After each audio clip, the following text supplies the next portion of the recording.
Good morning and welcome to the 33rd meeting in 2025 of the Local Government Housing and Planning Committee. I remind all members and witnesses to ensure that their devices are on silent, and Megan Gallagher, Mark Griffin and Philip McGregor are joining us online this morning, and Willie Coffey has offered his apologies for this meeting. The first item on our agenda is to decide whether to take items 3 and 4 in private. Are we agreed? We're all agreed. Thank you. The next item on our agenda is to take evidence on the draft climate change plan, and we will be joined today by 2 panels of witnesses. In the first panel, we'll focus on the role of local authorities in delivering the draft plan, and we're joined by Craig Hatton, who is the climate change lead at Solus, Councillor Gail McGregor, who's the environmental and economy spokesperson at COSLA, Robert Nicol, who's the chief officer at the Environment and Economy at COSLA, George Tarvett, who's the Director of the Sustainable Scotland Network, and Claire Warmby, who's the Director at Scottish Climate Intelligence Service.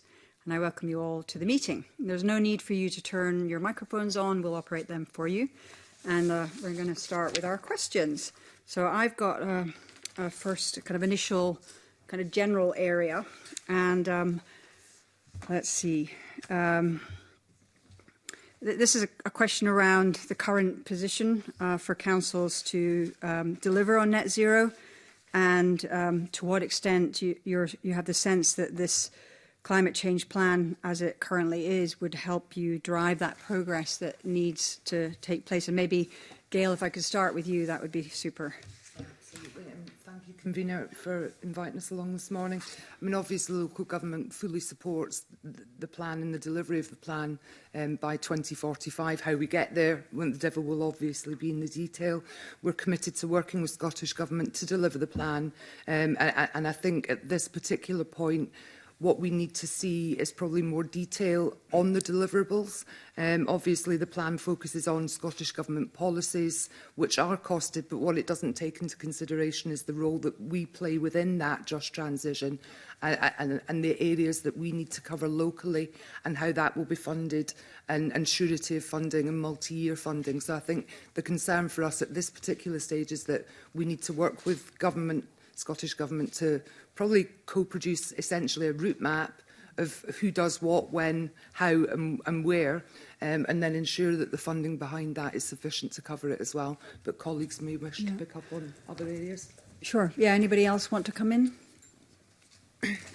George? I think we just concur with that. So the Sustainable Scotland Network is a practitioners network in the public sector, so it's local government plus the wider public sector. And I think their main concern is, obviously, it's a substantial document. There's a lot of references to some really important material. So I think the Scottish Government's done a great job sort of pulling a range of factors together. And it's great to see just transition stronger in the plan, etc. But the critical thing is delivery. So most of our members are saying, where's the plan for implementation? And there's maybe more that could be in the plan just to give that a surety in terms of what the next steps are. Okay, sure. Okay, so similar, and we had that in the roundtable that we had earlier. There was a similar comments in that direction. Anything else to add on in that space? Or Craig, I feel like you're on the edge of saying something. Come on in. Thank you, Chair. I would agree with what's been said. Resource multi-year funding is absolutely critical.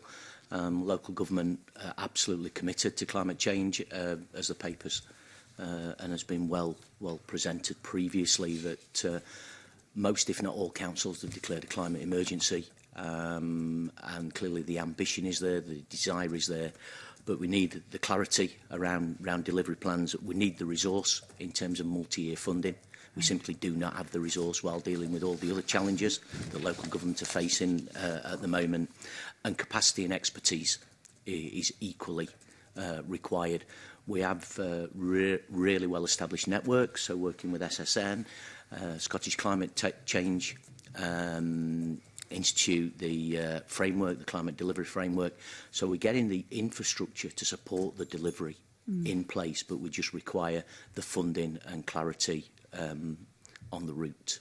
Okay. And Gail, you were the first person to mention the idea of we need to collaborate on a route map. How would you like to see that collaboration taking place and kind of like timescales, given we've got a parliamentary election coming up, and we've got local authority election in the following year. I think there's an appetite to develop a route map, and again, working with all stakeholders and Scottish Climate Intelligence Service, that there are mechanisms in place around that delivery framework. So I think it really is looking at the short-term, medium-term and longer-term plans, and then ensuring that with all the partners, and as I say, the work that we're doing to develop a delivery plan, that is co-produced with government, because as we're aware, with previous funds and previous policies, active travel being an example, there was funding put towards it, but the methodology and the means for councils to bid in for that didn't work for local government.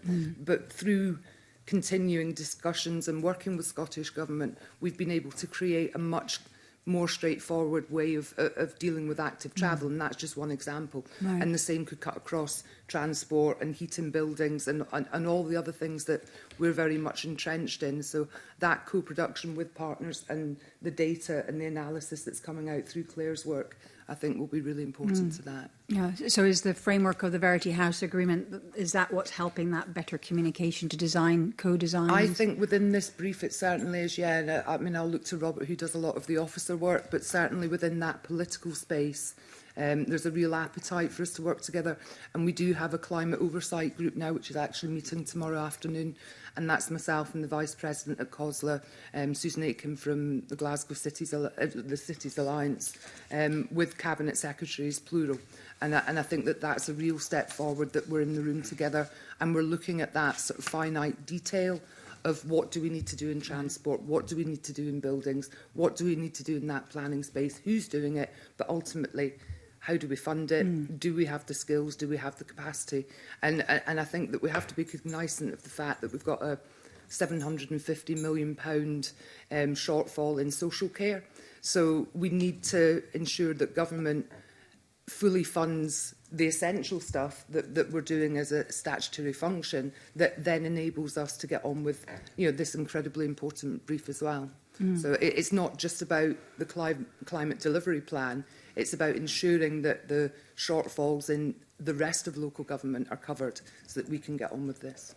Okay, come in, Robert, and then I'll come back in with a supplementary. So I was just going to add, I think we've got the building blocks in place. We've got a good partnership arrangement with Scottish Government now in place through the Climate Delivery Framework that's kind of embedded within the Verity House agreement. It's been operating for about a year now. So in terms of your timeframes, I would like to think that we can press ahead as soon as possible. I mean, it's really important we make progress. Realistically, we're not going to develop anything looking much like a delivery plan or route map until after the next election. But I would want to think that we can make rapid progress on that with a prioritisation, I think, for Carbon Budget 1, because Carbon Budget 1 is absolutely essential to get started on this journey. If we do not make Carbon Budget 1, then there'll be a lot of questions asked about the credibility of the whole journey to 2045. But I think we've got the beginnings of it in place, but there's a whole lot more to do. Okay, thanks. And can I just clarify, so, Gail, you're talking about, are you... Well, I'll kind of frame it, actually. So I had the fortune to go to a fantastic event that was run by Murray Climate Action Network, and it was with Murray Council, and it was with people from the Scottish Climate Intelligence Service. And it was really tremendous. It was incredible to see that data, that the way that councils can work with that, Claire. So I just wondered if you see not only the work that you need to be doing within the local authority and the local authority estate, but also that you're taking that leadership across the actual territory, for want of a better word. Yeah, absolutely. And the Climate Intelligence Service is still very much in its infancy, but it's really hit the ground running, and that data that is being gathered now, and councils are really, really invested in that, is absolutely great, because that will help. And it'll help us to benchmark and look at good practice as well. But we have to look at local government as an enabler. And, you know, we have, you know, the authority through planning, through building control, building standards, all these areas that can enable the private sector and other sectors to sort of come along on that journey. We need to be as efficient in that space as we possibly can as well. That's crucial, particularly with house building and developments. Okay, great. Georgie, I think you want to come in. Yeah, I think one thing to emphasise, the whole public sector is covered by the Climate Change Act and the public bodies' duties in the Climate Change Act, and they relate to the functions of the public bodies, so not just putting your own house in order. And we've always worked in that sort of context, that one of the critical roles of the public sector is to help Scotland transition towards net zero. So again, I suppose one of the things that we are all sort of emphasising is we're not starting from scratch, and we've built a really good ecosystem for delivery, very much focused on delivery, and the messiness of putting a plan actually into action. So Scotland's in a very advantageous position in terms of shifting gear from the plan, which can be a very static document, into the very active process of making sense of it. And Climate Intelligence Service is bringing that sort of data sort of wraparound in terms of actually seeing the route forward, but also emphasising capacity building, actually bringing different bits of the public sector together, but also the public sector's role with key partners locally. So. Okay, great. I mean, one of the things that I just wonder about is the message filtering across in this? I mean, Gail, you pointed out the 750 million shortfall in social care. So money is clearly tight. Budgets are tight. We don't quite know what we're going to be getting until next year. But one of the concerns I've had flagged to me is that in some local authority areas, there's actual kind of question marks next to the role of the climate team. And it feels like that's going potentially backwards. So our local authorities getting the message that this is actually something that they really need to be prioritising. Great. Sorry. Oh. I'm not hearing of any councils cutting back on its climate team. Chief executives absolutely committed to the climate change agenda. Now, that's not to say it's a very, very challenging environment at the moment around social care, which clearly needs more funding, significant funding, as Councillor McGregor has laid out there. But in other areas, such as education, with policies around teacher numbers and class contact time, that is all resource intensive. And that is putting pressures on local government finance. And that is why we need additional funding that councils can direct towards climate change. Yeah. So I think all councils are absolutely committed and will not be cutting back. Would be my message, but it's an extremely complex and challenging environment.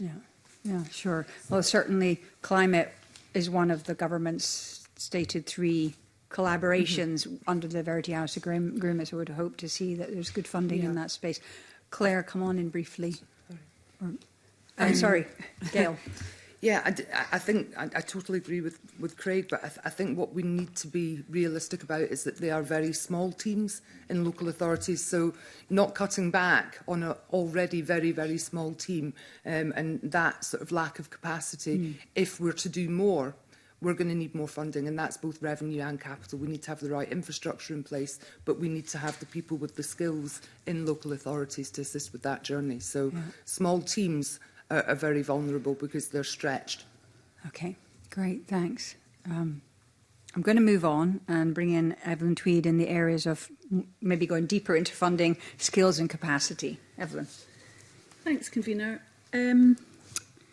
Both Craig and Gail have both spoken about the infrastructure and what that looks like. If local government has enough funding, and maybe there's multi-year funding available, what does that infrastructure look like? What are local governments needing to make sure they can deliver the plan? And who would like to come in first? Okay, thank you. So I think there are at a number of levels. I think, first of all, capacity, resource and expertise. At the moment, the market is, I would term it as immature, and the reason I say that is because technology is rapidly advancing. So what is right today, the best solution today, may not be the best solution for tomorrow. So I think, first of all, we have to have that in place. In terms of physical infrastructure, I think the grid is a real concern. A massive concern, and I can give you 2 examples in terms of that that are particular to North Ayrshire, the council that I work for. So the committee's probably familiar, we've recently opened 2 solar farms that we've funded ourselves, we feed to the grid, and we take money from that to help support council services as well as helping us meet that net zero challenge. We first started developing those in 2016. We had a number of engagements with the grid and finally made an application in 2019. They have just come online.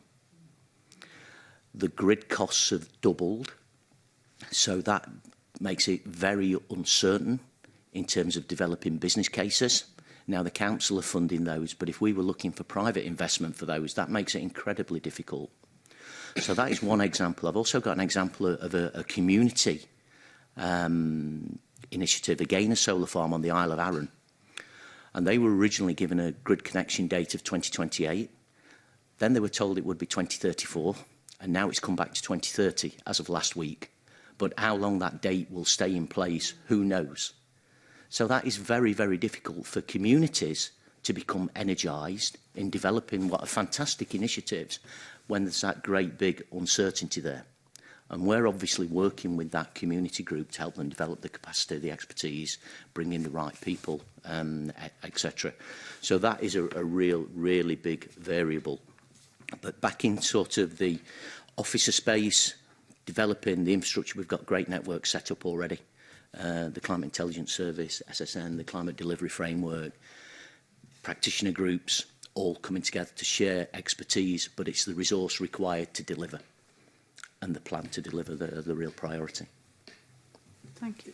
Maybe just to add to that, I think something worth saying is it's so multifaceted and it will vary from place to place. And you have to look at, in terms of physical infrastructure, look at across almost the whole of local government what you might need to do. So, you know, if you pick a particular sector like transport, then clearly, you know, we've made quite good strides in recent years in, for instance, active travel, but I think you need to do more of that and go faster as well. And that takes capacity, it takes capital resource, but it takes a revenue resource within councils to support all of those kind of projects, developments as well. So you need to do more of the same things, but faster and at scale. The big one I'm sure we'll get on to talk about at some point is heat and the infrastructure you need to do heat, both in terms of grid connectivity, but heat networks, but just the work with the market in terms of heat decarbonisation in domestic premises and indeed in public buildings as well. So it's a very multifaceted question. Come in with that. I think the other thing that's really critical with this is that in order to make this work for Scotland, we need to make sure that the communities that are being currently kind of left behind are brought alongside on this journey.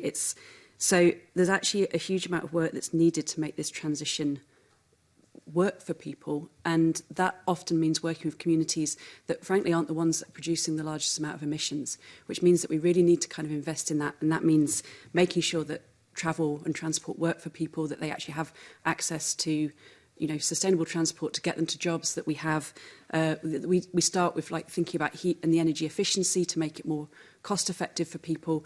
I think there's a huge amount of investment that is needed that's not going to produce a huge amount of emissions reductions. But if we don't do that investment up front, it's going to be really difficult to get communities to kind of keep alongside this. So I think if there's, with multi-year funding, it's having that security of supply to say to people, this is happening and this is the benefits you're going to get out of it, and really be able to sell this transition a bit better to people through demonstrating that actually, they do get access to jobs, they do get better transport, they do get well-paid green skills, they do get, you know, lower cost heating. That's really fundamental. Thank you. How can data best be used to inform local authority progress with reducing emissions? And to what extent is this reflected in the plan? Maybe I'll come to Data. Claire, your head. There's several things that we're working on with the Scottish Climate Intelligence Service which are kind of critical for this. The first is that obviously we need to kind of know where we are at the moment, but actually that's a data set that's pretty well defined. Everyone knows what the size of this problem is. The second data set that we need, which is what we're really surfacing a lot at the moment, is what are we doing and how much of it are we doing? And the third data set is what we're doing working, at a rate that it needs to in the areas that we expect it to do that. So as an organisation, one of the things we're doing is really helping local authorities surface what's happening. So, and that's an incredibly difficult data set because there's no really standardised form for kind of working out what is an active travel network going to do, what is a heat decarbonisation project going to do, what is a community advice centre going to do. So we have to kind of work through that bit of it. But then what we need to know is what are the indicators of delivery and progress, and what are the indicators that actually we're off track, and how do we course correct? So there's a big kind of cycle of data of like, what's the problem, what are we doing, is it working, and keep going around that loop. The thing that we really need from the climate change plan is a clearer idea of the pace of different transitions. So at the moment, for example, with transport, it's quite difficult when you read the plan, and I have read the plan several times, to work out how much do we need to get off, for modal shift in the first, Climate Budget 1, early on in Climate Budget 1, in order to be able to meet these things. What's the expectation of transitioning EVs? And then to be able to kind of work with the government to say, look, transitioning EVs is good, but relying on an indicator, which is the number of EVs purchased, is not likely to give you the early warning signals of when actually it's gone wrong, and what's happening is we're just adding vehicles to the fleet. So I think there needs to be a kind of a real combined intelligence between local government and Scottish Government to go, look, these are the bits that we need to transition in early on. Are we doing the right things at the right pace to get that change to happen? These indicators are often better than the kind of emissions data set, because the emissions data set is very lagged. So it's 2 years behind. If we rely on that, we're out of time. So we need to look at those early warning signals which come through local government. And local government is really often very effective at picking up those data sets and understanding what they're doing. But we need to make sure that that intelligence gets to the government and back again. Okay, thanks for that, Claire. Are there examples of best practice in planning that are delivering for net zero, and how can this best practice be shared between local authorities? I can cover some of that. It's hard to sort of pick a specific. Craig, you're probably closer than anybody to some of the, and you've mentioned some already. We've got evidence from our mandatory climate change reporting that SSM manages. So we've got 10 years worth of public body reports, so we can delve into that to find examples. So every analysis report that we've produced, there's a suite of spotlights, so little case studies. So that allows us just to sort of share that directly from the reports that the public bodies produce themselves. SSN runs a range of initiatives, so producing resources, holding events, communications, which is all about sort of sharing examples of activity. One of the critical things for us is creating that sort of safe space, so it's not just the good news stories that are being pushed out, but actually creates that sort of professional space where people can actually learn their lessons in terms of what's worked, what's not, what lessons would help accelerate delivery elsewhere.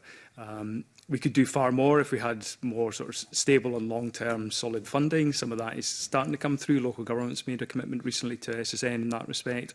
But we've got the means to sort of do that sharing. As a very practical example, last week, SSN Local Authority Forum, we had 80 delegates on the call. Most, if not all, local authorities were represented, looking at the climate change plan, sharing out the document to actually say what are the implications so that everybody doesn't need to do the whole plan in one go. And then a session we've got some funding from the Scottish Government looking at the relationship between local authorities and community climate action hubs. So again, sort of sharing in that collectively on a quarterly basis. So there's a level of sharing, but it's not overload.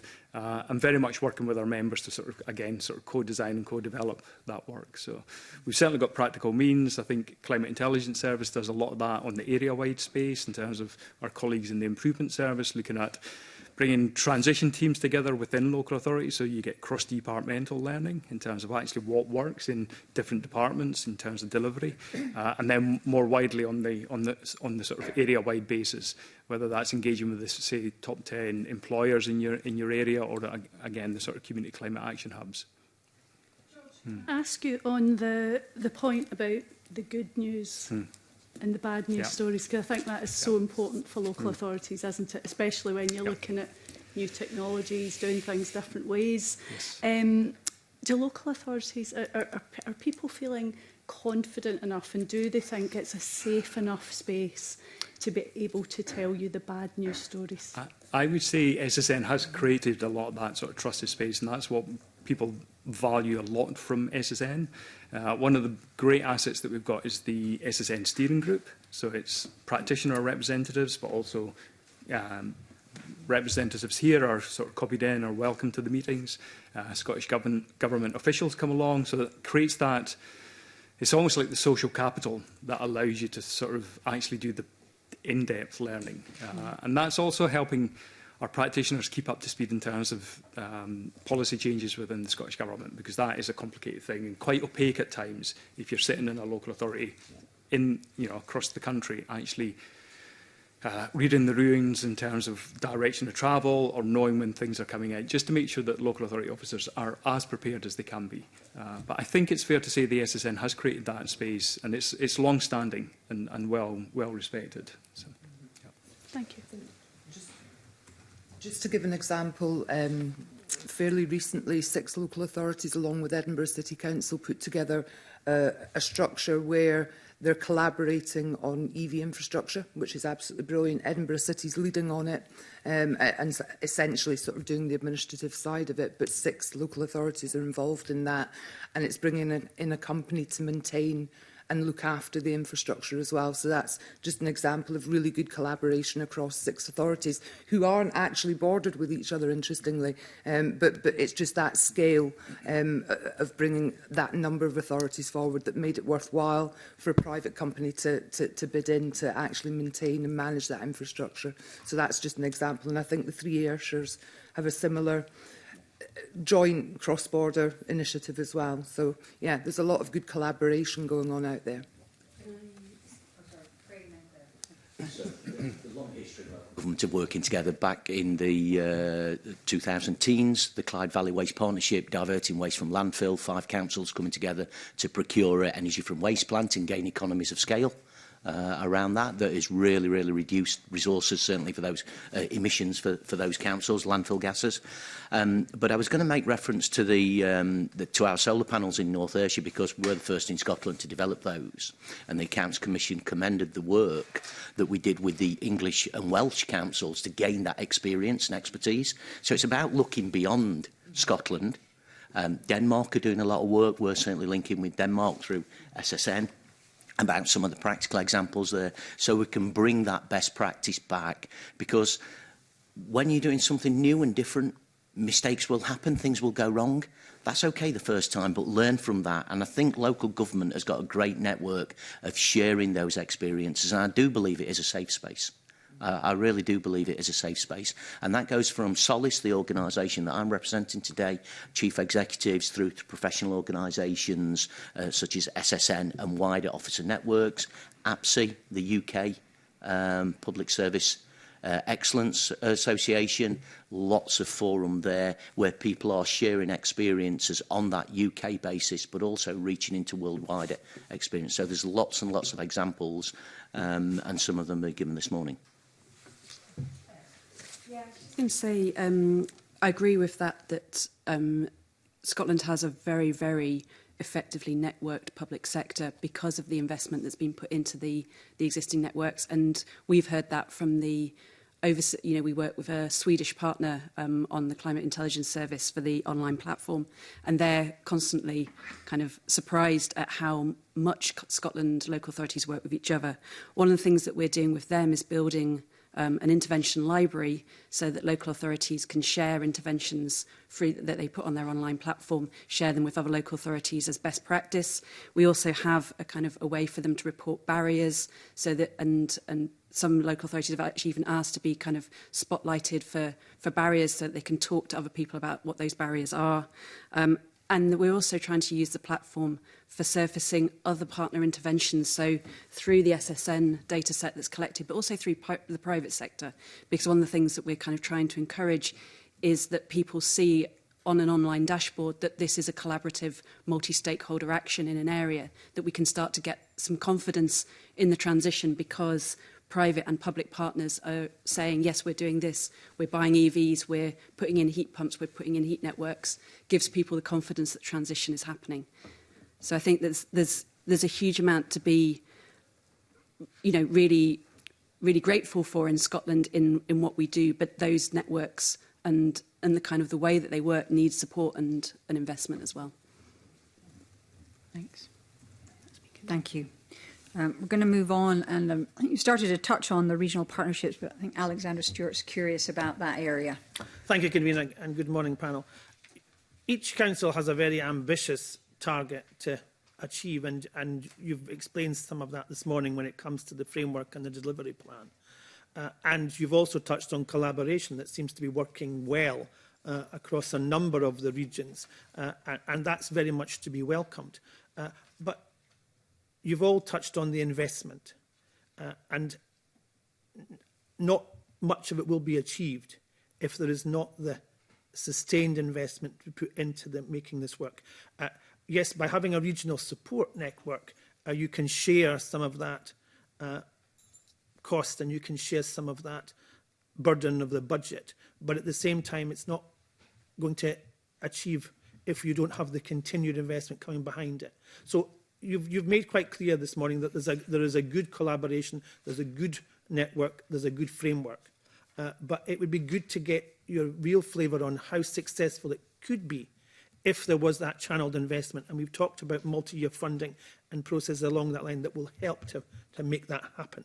But if that does not happen, how successful or unsuccessful will this be? Thanks, Neil. Yeah, very difficult question because there's so many areas that need to be tackled within this space anyway. But if we take transport as an example, the car use reduction targets that have been set by government and they've been changed fairly recently, they are absolutely not achievable in some rural areas. We know that. We have to be absolutely realistic about that. The city regions are going to have to do the heavy lifting on that, and that is pivotal to having a good public transport system. Yeah. So in the more sort of urban rural, if we don't invest in public transport, if we don't improve our bus network, if we don't look at integrated ticketing, if we don't look at further concessionary travel, and rail applies as well, we're not going to encourage people out of their cars. So that car use reduction target will not be met.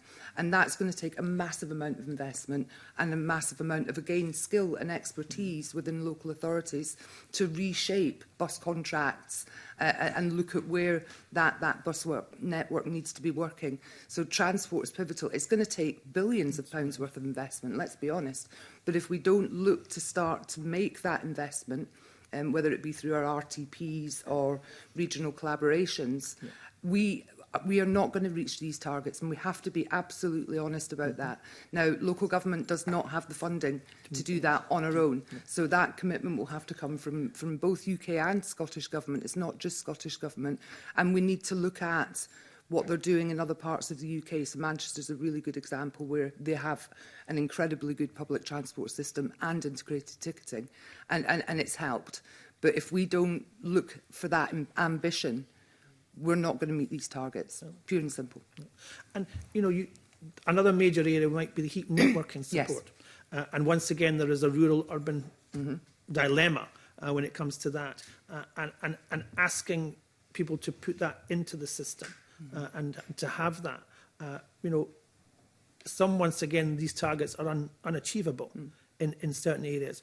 And for some councils, it's easier because they have the support or they have a bigger network. But as you've identified, Gail, the rural aspect of things becomes really challenging to try and create that collaboration and that partnership working. Because, not one size fits all. No. And we know that across the piece. So how can we square that circle to try and invest in specific areas and bring on the talent and the resource that we have, because we do have that across local authority, across partners and across the sectors that are trying to infiltrate that, to ensure that they can work hand in hand and get at least down the road towards the target if they can't actually meet the complete target. Maybe let Robert speak to the heat and buildings, but again, it's around that collaboration with government. And I sit in a number of forums with the Cabinet Secretary for Transport, and we've been very clear that one size will not fit all. So what we're doing in Scottish Borders or Dumfries and Galloway is going to be completely different to Edinburgh City. And we need to have that flexibility and a funding model and a distribution model that's going to fit the local authorities.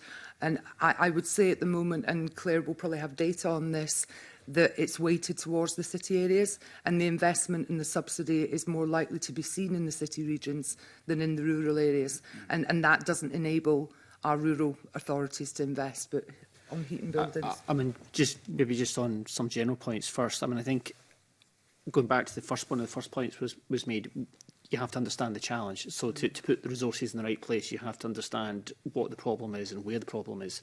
So we need to get to that position and have a really unified way of understanding what the local information is telling us and what the national information is telling us, and take collective decisions on that.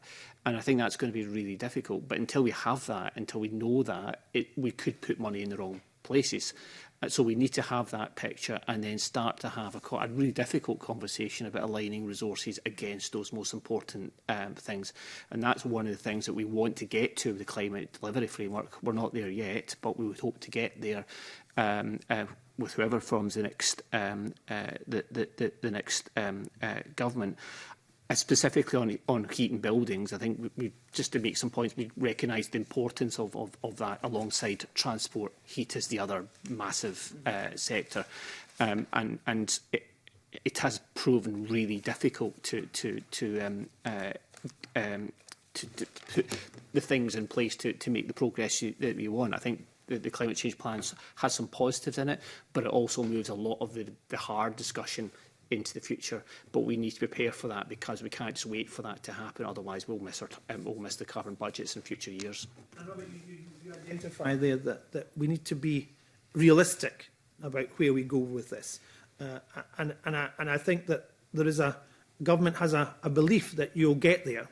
But I think to be realistic from my side of things, you can't achieve that without the sustained investment, without the plan, without the long, medium-term support mechanisms, because otherwise we're setting ourselves up to fail in some locations. Yeah.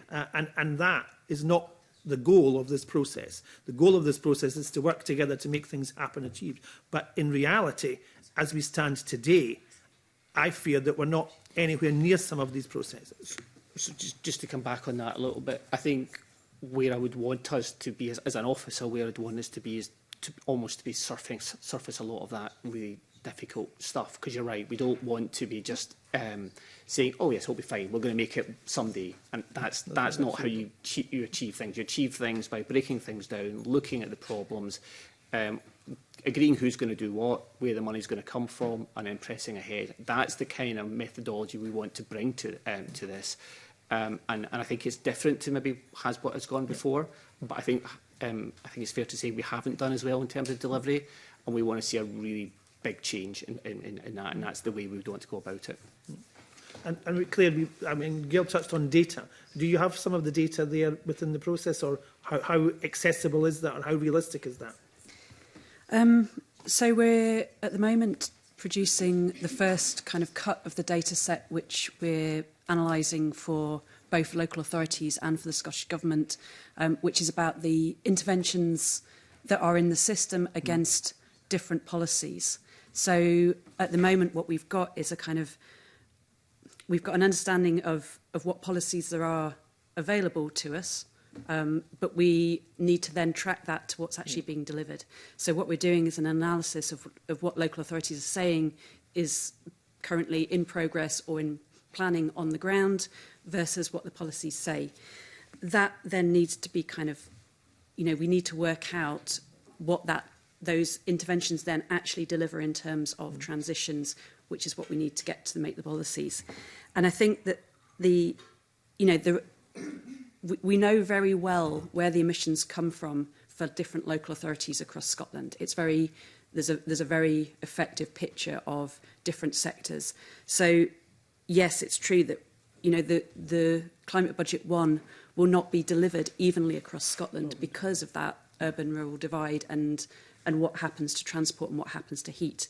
But we also need to be kind of keeping an eye out to where those areas need to be able to, they're going to have to, there's there's agriculture and there's land use in the future. But there's also a kind of like, there are different solutions available that we need to make sure that we're not excluding from the funding process. So, for example, shared vehicles in rural areas could be a really effective transport solution where you can't support an entire bus service, but we need to make sure that the funding available is flexible to deal with different options and different technologies as they become available, so that the funding becomes a little bit more, you know, technology neutral and kind of what solution works for this area to deliver the transitions that will deliver the benefits to rural communities as well.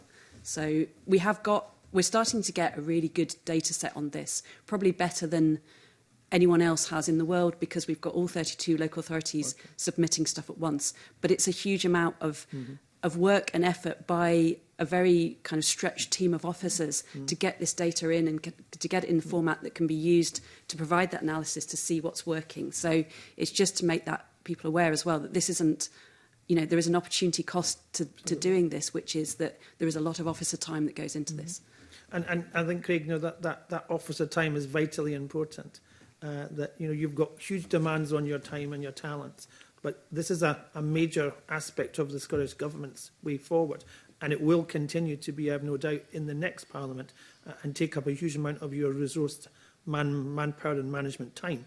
But how can you balance that when you're trying to fit everything else into the equation? It's very challenging. Yeah.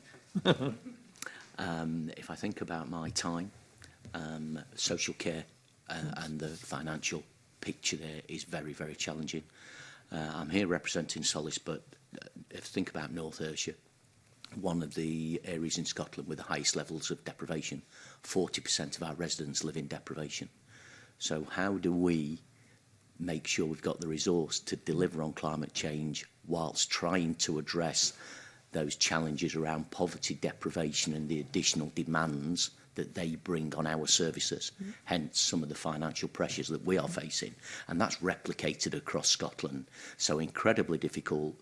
I think all chief executives are committed towards delivering climate change, will recognise the threat that it poses and how we need to address that, but in an area of intense competing priorities.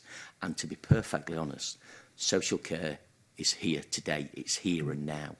Climate change, people are starting to feel it and see it, but not as much as those immediate, you know, challenges. And that's going to make it a very, very difficult environment. We require additional funding across local government per se, but we require additional funding to address climate change so we can invest in what is a really, really important area for us. Thank you. Thank you, Cillian. Thanks, Alexander. There's a number of things that I wanted to pick up on there. Just also to remind us all that we're here talking about the plan. So, and what can we as a committee recommend that the government needs to do? So, on your behalf, what can we recommend? So we can pull our answers back to what needs to change in the plan in general. That would be super. But just on the point around the car share piece that Claire brought up, having been involved in a car share, it's not just about the kind of, and it is in the government's Just Transition Transport Plan that they want to see more car shares, but I'm involved in one that had to wind up a year ago in October, and the reason was insurance.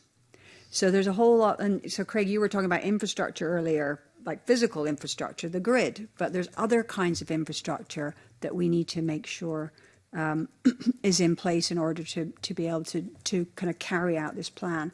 But I think the other thing that's been sitting with me in this conversation is, and Craig, you touched on it there a little bit at the end, is that people are starting to, right, social care is with us. Climate change, people are just starting to get it. And yet actually climate change is with us. And if you speak to the farmers, I'm on the other committee, Rural Affairs Committee, and if you're coming into contact with farmers or people who work on the land, they're the people that are really seeing that flooding, that drought, those wildfires. they're really at the, the front end of it. And more, and I think that's filtering out, and more people are understanding that we are in the midst of a climate emergency. It is really here with us. But I do wonder, and Claire, you talked about the need to make sure we get communities that are being left behind involved. But it does seem to me that there's a bit of a message that's entering this space that, we don't need to deal with net zero. And yet all of us in the room here today understand, and all of the people that you're representing here today understand we absolutely need to deal with it.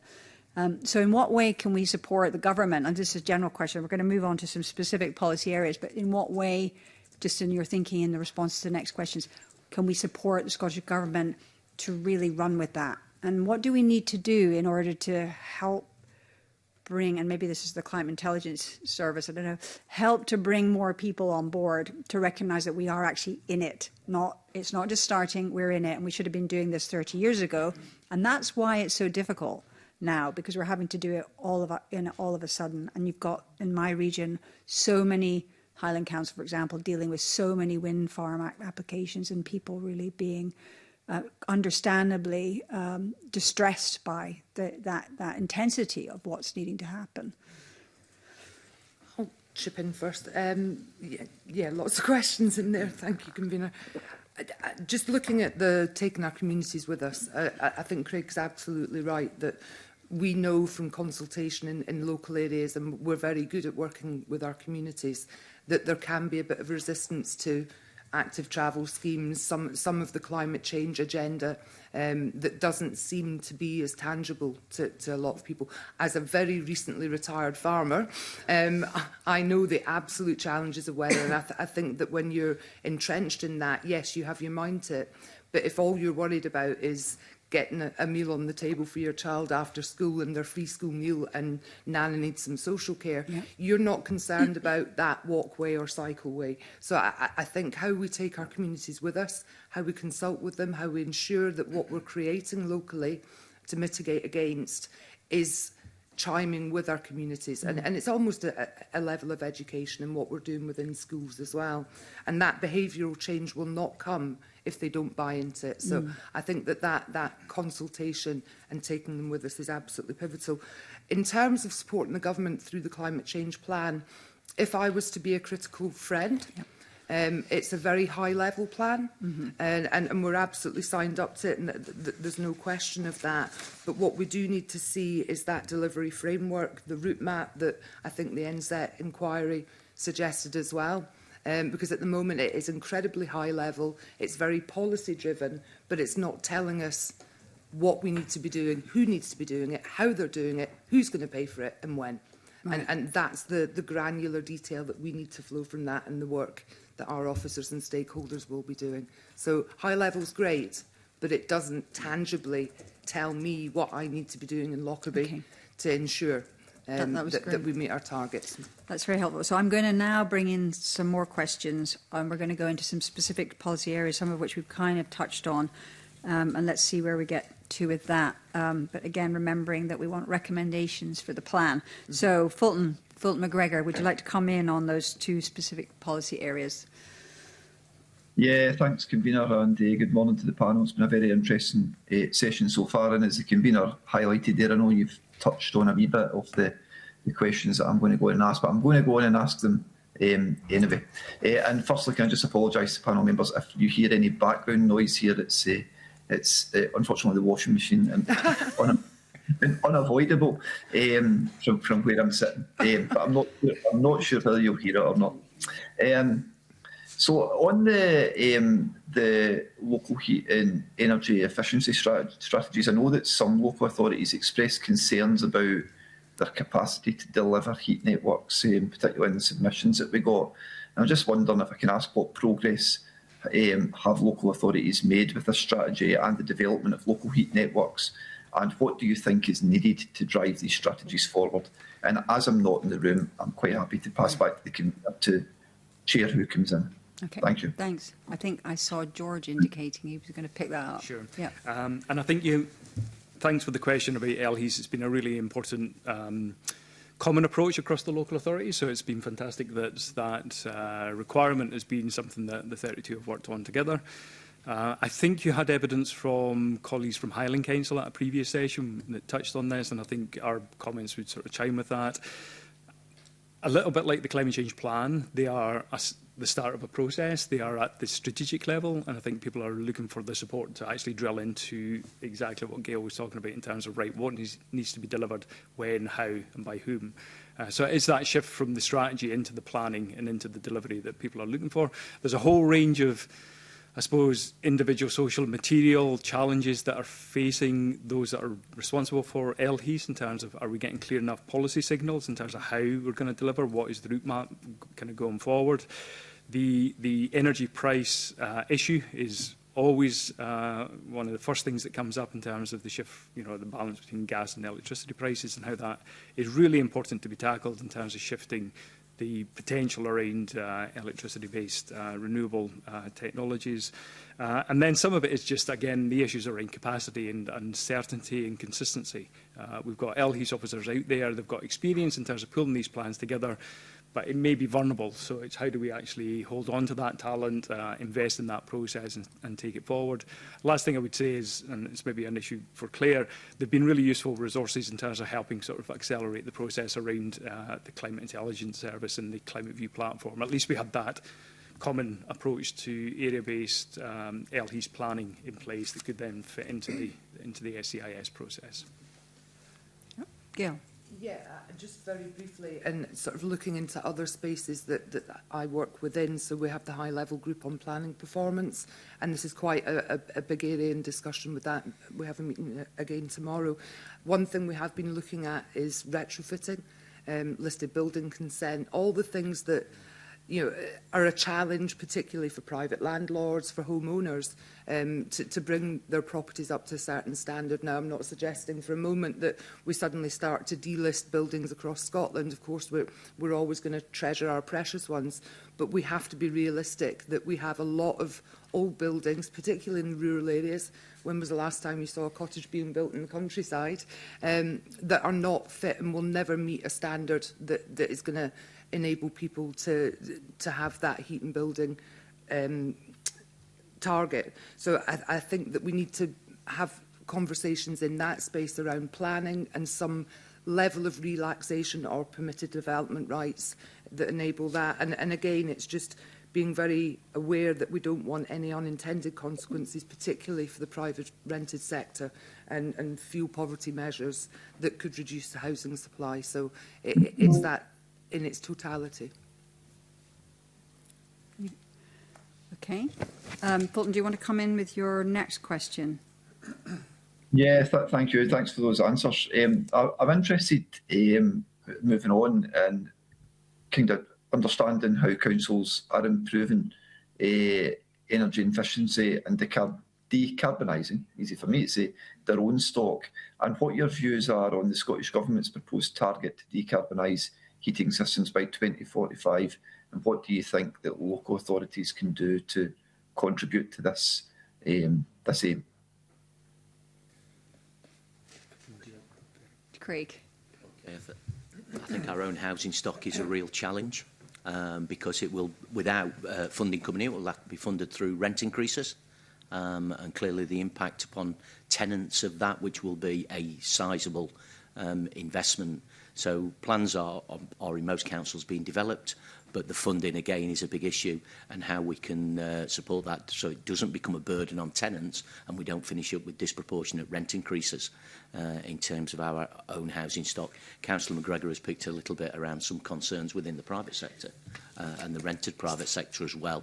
Where will the burden of cost lie? And I think that is a real concern going forward, and where we would want, you know, government help and support in that space. In terms of the technology, and back to the LHEAS questions, that will have to be a combination, because not all areas are suitable for large heat networks. Looking at using public sector buildings and large anchor organisations, almost using a community wealth building approach to help support that base load to support a local heat network. But certainly in many areas outside the major conurbations, we'll be looking at heat source heat pumps and how we can develop those and introduce those at scale on an area-based approach. Anybody? George. Just very briefly, we are working reasonably closely with Scottish Futures Trust, and they've got the estate management-led approach to decarbonisation of the public sector estate, which is, I think, an indication of how we need to sort of take climate change and make sure that it's embedded within public sector disciplines. And again, for me, rather than seeing it as another thing on the list to tackle, it's actually embedded in how you would actually manage your estate. And that also, for me, links to the earlier point in terms of one of the key aspects of the climate change plan that could be enhanced. I suppose it does, it is reflected in the climate change plan, but the importance of public engagement and consumer engagement. You can approach it in terms of citizens or consumers. The public sector has got a huge role in terms of public engagement, in terms of building up confidence.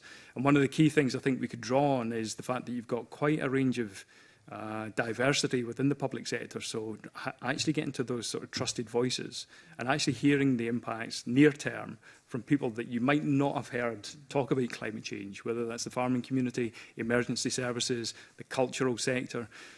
They're starting to feel the impacts, but oftentimes it's those voices that cut through most effectively when you're trying to actually change behaviour. So I think, again, the public sector could play a really active role just because it knows its business across a range of disciplines in that public engagement kind of process.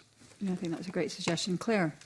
Yeah, it was just to say as well, one of the things that is this, and this is going back to this kind of like recommendations about the plan.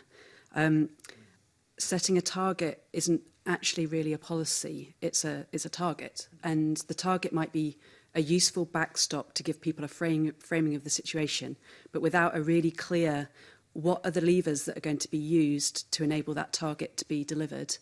It's just another target. So what we really need is to kind of know, I think exactly as Gail said, the who, what, where, how, when of this delivery over these carbon budget periods. It's like that.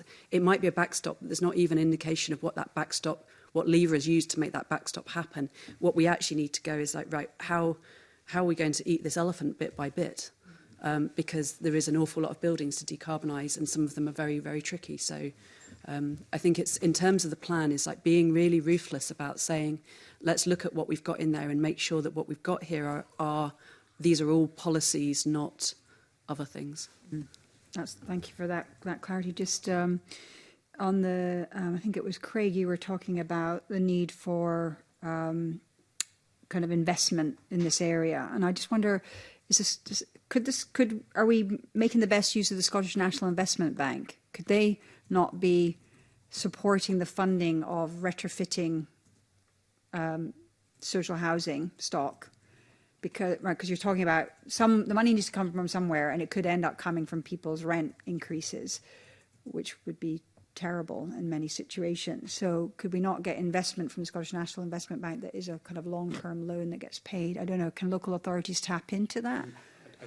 I think Robert, limitations. I think that's something we need to be checked after the meeting. But I think the Scottish National Investment Bank are quite limited in the way that they can invest resource. So I think the general question about how we get resources, not just from public funding but from other routes, is the right question to ask. And Scottish Government have done. They've done green finance reviews on heating buildings. So I think that if I was to say what is missing from the plan in terms of heat, totally back up what Claire says on we need the detail of how we get there, but that needs to be matched by the money, and I mean money in the most broadest sense. The whole it's how the economy will adapt to deliver what is needed to be done. The public sector input to it will be a component of that, but it won't be all of that. And we have to understand how big that public sector component is, what we need to do with that, where we need to, the levers we need to pull, but then where is that other money going to come in to do everything else over the broader timeline towards 2045? And I suspect some of that will also be happening at different paces, so that perhaps the public sector money needs to come first, perhaps, I don't know for sure, for the private sector money then to come in after that. So this is what we need to understand for us to allow us to make those delivery decisions in future. Something that's been brought up to me is the idea that, at the moment you've got companies buying up bits of Scotland to plant trees to do their carbon offsetting on trees. But someone else, an architect, Craig White, he did in a presentation in the Parliament, talked about the idea, and I don't think it's originating from him, but talked about the idea that we could take it a step further and we could look at locking carbon up in housing through retrofitting and building through Scottish timber. So instead of planting trees and having the trees growing and then potentially being taken down by storm and that uncertainty of that carbon really being genuinely locked up, you actually lock it up in the houses. So it's something I haven't really had a chance to delve into, but I think it's an interesting thing, especially if you are looking at housing stock into the future and also retrofitting. There's potentially something there. I just wanted to ask you about your thoughts on the Scottish Government's plans for the energy efficiency standards for the private rented sector, and if you think that's going to help us get anywhere with the climate, get to that target that's just a target. But is that a helpful policy that will help us get somewhere? I'll turn to George in a moment. It's a helpful policy for us to get there, but again, it's the unintended consequences, particularly for those in the private rented sector. And again, I'll give an example. In my part of beautiful Dumfries and Galloway, which is very rural, they are very old houses, and landlords and estates are really, really struggling to bring them up to an EPC standard that will enable them to be able to continue to rent them out. Now, are we suggesting that we're going to make people homeless if we can't meet that standard? And we're talking millions and millions of pounds worth of investment. So the target is honourable, absolutely, but it can't be at the expense of people who need a roof over their heads. So I think there needs to be a bit of flex in some circumstances until such times, or maybe a time limit that enables that investment. And the same would apply in villages and towns as well, where we have resident social landlords. They can't bring them all up to standard immediately. So, how we manage that in our local areas, I think, is really important. But, okay, George. I've not got anything really much more to add to this other than recognising that it's an important sector. It's complicated in the sense that there's always that sort of short-term, I suppose, profit incentive in terms of the private rented sector. So it strikes me there's a real need for sort of the kind of patient capital. How do we see some of this as an investment in Scotland's infrastructure? And how do you get the sort of patient capital into this space where the sort of rental sector is going to struggle because it's usually short term. It's oftentimes short term rents. It's people with that are looking for payback on their investment, kind of shorter term. So there's something in this space around more patient capital. Strikes me that Scottish Government and certainly local government is such an anchor in terms of bringing some of that kind of more stable kind of investment capital into this space. And we need to make sure that it's got long-term sort of public benefit. So, the public sector is in a stronger position to invest in the opportunities that are actually going to return a good kind of response to the investment. So it strikes me it's just kind of moving some of the discussion from the sort of near-term cost implications into a space in terms of more patient capital. Yeah, it also strikes me that this is a conversation partly with the kind of the banks that when people are lending out mortgages, it's like there's an asset. If the asset is at risk because there is a standard that someone's not going to meet, what you end up with is a potential cliff edge. Whereas I think that what we're trying to do here is ratchet up the market to deliver this. We don't want to we don't want to have a cliff edge where people are left and then obviously the property becomes either unrentable or unmortgageable. What we want is to kind of create a sustainable market that then also delivers the other things. So going back to your question before, which is about how we can help kind of sell this, what we've really got is climate solutions to lots of other problems. And one of the climate solutions that we've got is that the retrofit of the housing sector is a huge potential jobs creation. It's enormous. If you look at the kind of the money that's involved, it's like this is spending this money in a way that creates local jobs that we then that creates then local tax revenues that provides benefits to communities is a different way of doing it. But I suspect that using kind of like cliff edge targets by this date is less effective than a slow ratcheting of things over time, so that the market and the jobs can adjust, and that the mortgage companies can start to price this in to their offering in terms of how they offer capital. We need to get that capital to move, but we have to make the capital move sufficiently slowly to be able to get the benefits from it. Yeah, I think that's a good point. That's kind of some of that infrastructural piece along with the insurance.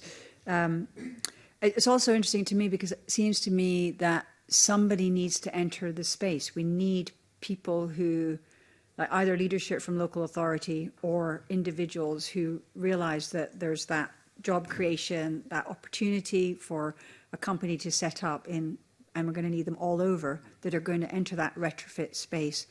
And yeah, we need some initiative there. I'm aware of somebody in my region who's just done their own cottage painstakingly, gone down the road of learning and understanding everything, and now is actually kind of poised on that kind of like, should I go take this further and actually set up a business? Because that's an incredible amount of knowledge that's really going to need to be shared. But I think, as Claire's saying, we need that financing there as well for people to, certainly private homeowners, to be able to take that leap. Yeah. Okay, I'm going to ask a few more questions. I'm going to move into the space around... Oh, actually, before we go there, I wanted to just ask a couple of questions more, still with housing. I'd be interested to hear what your thoughts are, whether we need to have a bit more clarity around. So I think this would be in the kind of builder standards planning space around. At the moment in Scotland, we use timber frame, and we congratulate ourselves about that because we say, yeah, we got timber frame, whereas south of the border they don't have timber frame, but we still use concrete block in the walls, and that's a lot of embodied carbon. And I just wonder if there's something in that space that we need to be actually getting clearer on, because I know for a fact it's possible to build great buildings, again using more Scottish timber potentially, but timber in general, and get that embodied carbon out of what we're actually building. I wonder if that's something we need clarity on in the plan, right? It's not just about what we emit, but it's actually what we're emitting through what the embodied aspect of the carbon emissions. Robert. With that, I'm not an expert in building standards. I think Craig used to chair the Building Standards Futures board. That job's now transferred to another colleague. But so there's a very active discussion about the future building standards and the future standards that we need for buildings. And that brings in a wide variety of issues. Obviously, heat and cooling increasingly as well are factors in that, but other factors are at play as well. So I think I don't think we're actually probably able to give you an answer to that question at this point, but I would suggest that, and if you are speaking to Scottish Government as part of this, then the building standards component of this plan, how building standards will support the delivery of this plan, is a very interesting question to ask, and how we shape building standards for the types of buildings we need, both in terms of individual buildings, but the volume of buildings that we need as well, I think, again, is a really important thing. We probably wouldn't have the detail to answer in terms of the types of construction that you would need. Is not something I would be able to answer. Craig. I think it's a really interesting space. So 2 things. One, clearly easier to build to modern climate change standards than retrofit. Every time you'll always achieve higher levels. So I absolutely believe there should be a focus on that through building standards, building regulations.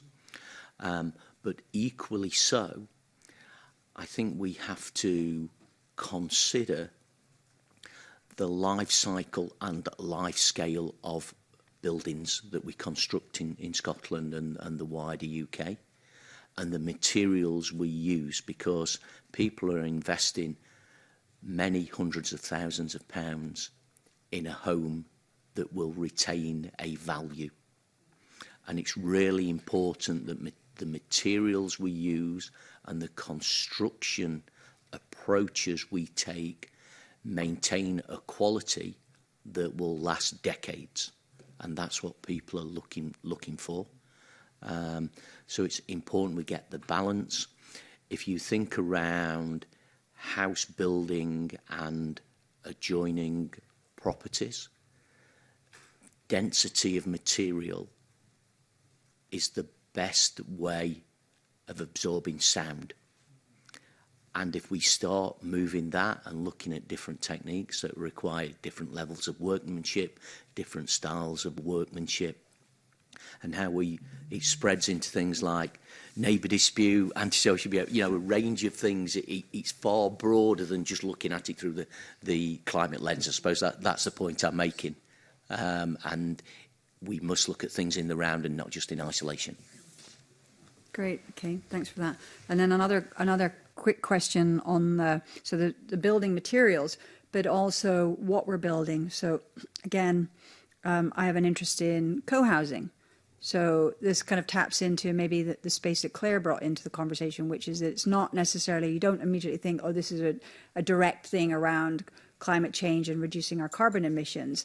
But actually the way in which, and I think the National Planning Framework 4 talks to it, right? We're going to be doing placemaking, local neighbourhoods, 20-minute, in cities it's 20-minute neighbourhoods, and in other communities it's kind of sustainable living and not quite 20 minutes for rural communities.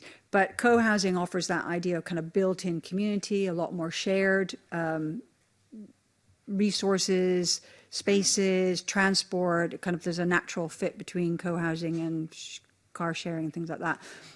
And that's something that in Denmark, you talked earlier about the relationship with looking at other countries. So Denmark's got that embedded in their municipalities, actually kind of take that into consideration when they're doing what their equivalent of a local development plan would be. They say, this is a place where we believe co-housing could happen. Now, there are some local authorities that are familiar with co-housing, in particular Murray, I would say, is one of them. But I just wonder if that's something that you in yourselves could consider, even if the Scottish Government doesn't come in with some cross-the-board legislation that says co-housing must be something that local authorities need to consider. Is it something that you could look into and actually take on board as a potential direction of travel that volume house builders could potentially enter into? Because again, in Denmark, it's not necessarily, it's historically grassroots, but now actually it's more construction companies are coming in and taking that forward.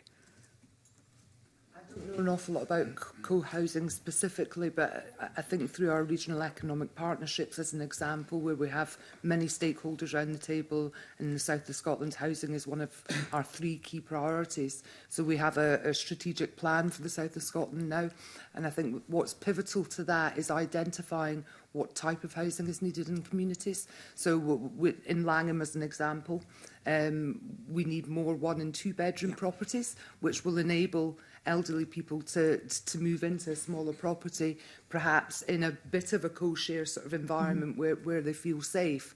And then that will free up the 3- and 4-bedroom houses that the families need. So I think it's about locally identifying what is required in that settlement, again, what infrastructure we need, what schools we need, how many places we need in nurseries. It's that totality. But at the moment, I'm not convinced in some areas that we're building the right types of houses. We're still very much the generic 2, 3, 4-bedroomed house, when in actual fact, you know, people are living alone for longer, and we're not tapping into that market or encouraging house builders to go down that route. Yeah. Okay. Thanks, Claire. Yeah, I was just going to say about and it kind of cuts into the embodied carbon aspect of it as well, because there's various tactics that we can use, which is with resources to decide how to kind of make them lower carbon. So I think Craig mentioned that kind of lifespan of buildings. Extending building things for longer means that you kind of attenuate your embodied carbon over a longer period of time. Your carbon in use becomes more important. Increasing the intensity of use by kind of making and the intensity of use of space by sizing things correctly. Understanding how to, and this weirdly kind of goes for cars as well as housing. So, and then you can have the low carbon materials as a kind of another bit. But in a way, those are all strategies that we should be using around our transport infrastructure, our housing infrastructure, to decide how do we get the best kind of return on our investment. But I think that sometimes we end up with kind of focusing very narrowly on, you know, batteries or on concrete, when actually it's a kind of like there's quite a big, you know, embodied carbon life cycle assessments require you to take a quite holistic view of how is this resource going to be used over its lifetime? How can we make that most effective? If we're going to spend carbon to do it, what's the best use that we can get out of it? Which is why, you know, there's risks to this kind of, you know, move to EVs or move to kind of, you know, lots and lots of heat pumps. Is this the best use of the resources that we could use? And the same with the grid, is that we've got a grid that is essentially being kind of designed around a peak use when there's an awful lot of kind of temporal arbitrage to be had in it as well. So I think part of this is looking at strategies and policies and going, are we actually kind of looking at all of the possible strategies that we could be using to decarbonise the entire system? Yeah. Okay. Yeah. A lot more nuance, and I think I feel like you're getting at why you need that kind of like granular information in the plan so that you can actually deliver it. George. There's maybe something in the plan that could emphasise the importance of innovation in this space, so technological innovation, but also social innovation. So I think the co-housing example is just an example of people trying to find solutions to the sustainability challenge. And it is one. It probably feels, in the grand scheme of things, a little bit too fringe. It'll suit, you know, a certain percentage of the population, but probably one of the weaknesses of the plan is the fact that it's looking at some of the big ticket issues. It's quite mainstream. So there's maybe just something in the plan which recognises the importance of innovation.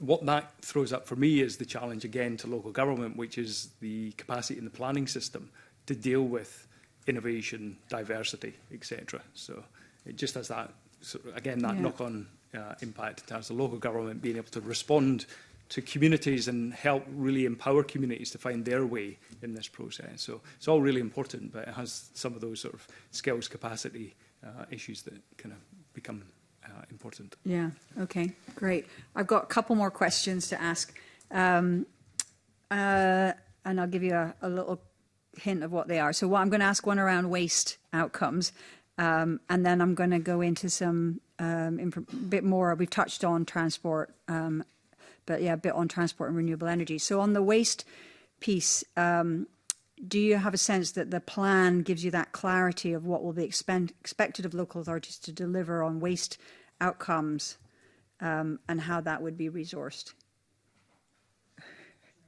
George? No? Okay. No, Robert, okay. No waste expert. I can start and then others can fill in. I think if there's one area that we at least understand the national policy and what is happening, it's in waste, and that comes from the good relationship we have, working relationship we have with the Scottish Government. I think the issue with waste is that there's a lot of kind of broader things that are happening across the UK. So we've recently introduced the Extended Producer Responsibility Scheme, which, you know, it has just started, but money is beginning to flow into councils, which will be able to be used for a variety of things in terms of waste and recycling and the circular economy. We're waiting for the UK deposit return scheme, which will again have so there's sort of external factors that beyond and I would say one of the other external factors is just the economy generally, and you know, kind of the shape of the economy, what people buy, and the shape of waste markets and things like that. So there's a lot of external factors. However, in terms of what we want to see achieved, we're wanting to work with government on the statutory code of practice stemming from the Circular Economy Act. That's a really big, important piece of work for us, and that's something that will have sizable implications for councils and sizable resources as well. Some of those resources may come from extended producer responsibility, but we can't be sure about that, and there are real complexities in that. So, I mean, waste is, of all the sectors we've talked about so far, in terms of heat, transport, waste is important, but much smaller, and I think we have to understand that it's it's a really important part. It touches people's lives, but in terms of carbon, it's comparatively small. So we need to understand and I suppose respond accordingly. But there are other things that worth recognising as well. For instance, the UK emission trading scheme now applies to energy from waste plants, which can have a knock-on cost implication for councils if they're having to put waste to energy from waste. It's a very complex scenario for what is 3% of the emissions. So there's a lot in there, but actually we're working really well with Scottish Government. So I think if there's one area that we probably understand reasonably well, it's where we need to go in waste. So so waste, we're kind of winning in waste. Yes. In general. Hopefully. Don't speak too soon. I don't think you can underestimate the progress in waste over the last decade. And think back when first introducing recycling collections and wheeled bins, and people were against them. If you tried to remove them now, there'd be outrage, wouldn't there? So the progress in waste has been massive. The real focus now needs to be on buildings and transport. Yes. Okay. Well, all right. So I would like to ask about transport. So based on the plan, do you have a sense, and you may have already touched on this again, but it's been a long conversation. It's been really good. So based on what the plan, the indications of the plan, transport's one of those clear sectors. What do you have a sense of in terms of the role of local authorities to deliver on transport? I think transport is probably one of the most complex areas that we're dealing with at the moment. And as you know, 40% of transport is car use and 68% is entire road use, and it's incredibly challenging. Fundamentally, I think I've already said, it comes back down to investment in our infrastructure and the bus networks and the rail networks, and trying to encourage people out of their cars. Otherwise, we're simply not going to meet targets. Obviously, EV infrastructure and use of EV vehicles, which Claire will have a lot of data on, I'm quite sure. We need to escalate that. But again, it's with the unintended consequences. We've got to take the public with us, and it has to be just. So everything that we're asking or expecting of the public is going to be difficult for some, and we have to acknowledge that, and some will simply never be able to afford to. But the investment from government, both UK and Scottish, is going to be absolutely pivotal to this. Transport is probably the single biggest issue that we're dealing with. I think we said at the beginning, transport is really the critical policy area for delivering carbon budget one. It's critical right the way to 2045, but it begins to taper off as we hopefully will be making emission reductions. I mean, as Councillor McGregor said, 40% of emissions come from transport, 68% of them come from road transport. So you can see the correlation between delivery of carbon budget one and car use. And there's a lot of, again, moving parts in this. And to be fair to Transport Scotland, they've done a lot of analysis on the problem. So we understand the problem. It's not we don't understand what we need to do. It's more of a question of how do we go about it? How do we do what needs to be done, and ultimately equip the public to make different transport choices. And I think that's the most important thing. I think just to kind of, it's not really been mentioned in detail, but the climate change plan puts a lot of emphasis on electric vehicle uptake over the next 5 years. The projections in there are ambitious, and I think we need to be alive to the fact if those ambitions aren't realised, then that has a consequence not just for transport but for the entirety of the delivery of the carbon budget. So the delivery of electric vehicles and other things that support that are really one of the warning signs we need to be kind of watchful for, because that will really be determined whether we're successful or not. And just to support the previous discussion on public transport, public transport is absolutely critical. to providing it as a viable alternatives. But we won't be able to shy away from other harder conversations round, as some councils will do, round about potential road charging as well. That's just, it's not a conversation we necessarily want to have, but I think it's something that we have to be prepared to have if we want to meet our future obligations. Okay. Yeah. I mean, the Committee on Climate Change had at some point indicated the need for a 20% reduction in private car use. So I think that then points in the direction of what you're talking about in terms of the real need for that public transport infrastructure and for it to be reliable. I mean, certainly there's challenges there. I take public transport to and from work, and sometimes the train is cancelled, which happened last week, and then I'm on a bus, and then the bus is late because the driver hit traffic coming out of Aberdeen, which meant he had to have a longer break when he got to Inverness, which meant it was 40 minutes late. Now, I'm used to that, but if people are choosing between the convenience of getting in their car and getting home, or waiting for on a cold night for a bus, that's the difficulty, isn't it? But I wonder if the whole rollout of the under 22 bus pass and potential expansion of that is also helping, because it's getting young people used to using public transport and understanding that it's reliable to a point, but not 100% reliable. In terms of the car use reductions, a really interesting one, and I think it's sort of shifted to about a 16% reduction in emissions and a 4% reduction in mileage. So, you know, every journey I don't take with my car is good. That's absolutely the case.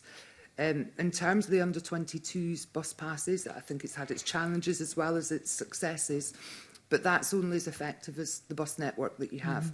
So if you're a teenager in Ecclefechan, your under-22s bus pass is not of huge value to you. But if you're a teenager in Lothian or Glasgow, great, absolutely brilliant. So I think, again, that investment in particularly rural bus infrastructure is absolutely vital, ensuring that, again, we know where we need to have the buses, what times they need to be running at. Do they tie in with getting that 18-year-old to their Sunday job or not? And it's that sort of local knowledge. So it's been great, but it doesn't benefit those that live in predominantly rural or remote rural areas. Yeah, I certainly agree with you in terms of the region I represent needing to have that infrastructure in place. I think every press release I put out about under 22 travel, I always include the need for the network to be improved. Renewable energy, in terms of the local authority role on delivering renewable energy, anybody want to talk about that a bit? It's quite a... Not my area. Craig, it's being passed to you. It's very painful. So, I think renewable energy is a great opportunity for local authorities. You can develop business cases. You spoke around the investment bank previously, PWLB. There are a lot of opportunities where you can get a return to help support council budgets. I think the networks, about how we share that experience. So from our experience, South Ayrshire are developing a solar farm. I know other councils are also looking at that across Scotland and the wider UK. So I definitely think there is an opportunity for councils there. And I think it's, in our case, what I call that triple bottom line. So it's good from a revenue perspective. It's great for the environment, but also we're using some of the monies to support local communities with their own initiatives. So it's a real triple bottom line. Incredibly painful. The role of the grid and the grid providers, if I could change one thing, that would be it. The uncertainty, the constantly changing environment, the lack of responsiveness. Our manager, who was dealing directly with this, described that organisation as the most difficult he's ever had to deal with. Okay. So we've got so many parameters there. It would be very easy to give up when you've got so many demands on your time in the climate change space. All right. Okay. Yeah, as you talked earlier about the it wasn't the Ayrshire solar farm, but it was a community one. A community one, where they yes. had a date that was shifted from 2028 into the 30s and then back to 2030. Yeah. Were you able, or were they able to kind of scrutinise why that change happened, and if that, can we get to the bottom of why National Grid is being so? I think you're almost getting into Winston Churchill's definition of the Soviet Union back at the end of the war. They are impenetrable. Right. Gail. I think just to reinforce that point, and NISO and Robert will have to remind me what the acronym actually is, because it's gone out of my head, but NISO are doing a piece of work now which will be akin to local development plans actually, around energy infrastructure and the plan that we need to have for the next 10, 20, 30, 50 years. Because what we are finding across Scotland is a desire for investment in solar and other renewables, but there is no grid link, and there's not going to be in that area until, as Craig said, 2032, 2035, 2040.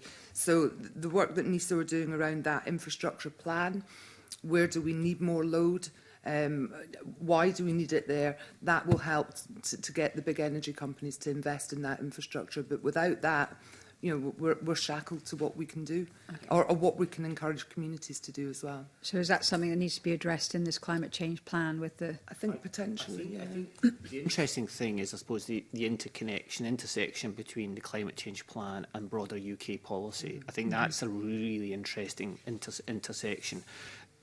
Because National Energy System Operator, NESO, I mean, they're relatively new, but they're working really closely with councils. I mean, they're really trying to engage with councils. So potentially that could be what they produce in terms of their regional energy spatial plan, or could potentially be quite powerful, but it's not in place yet.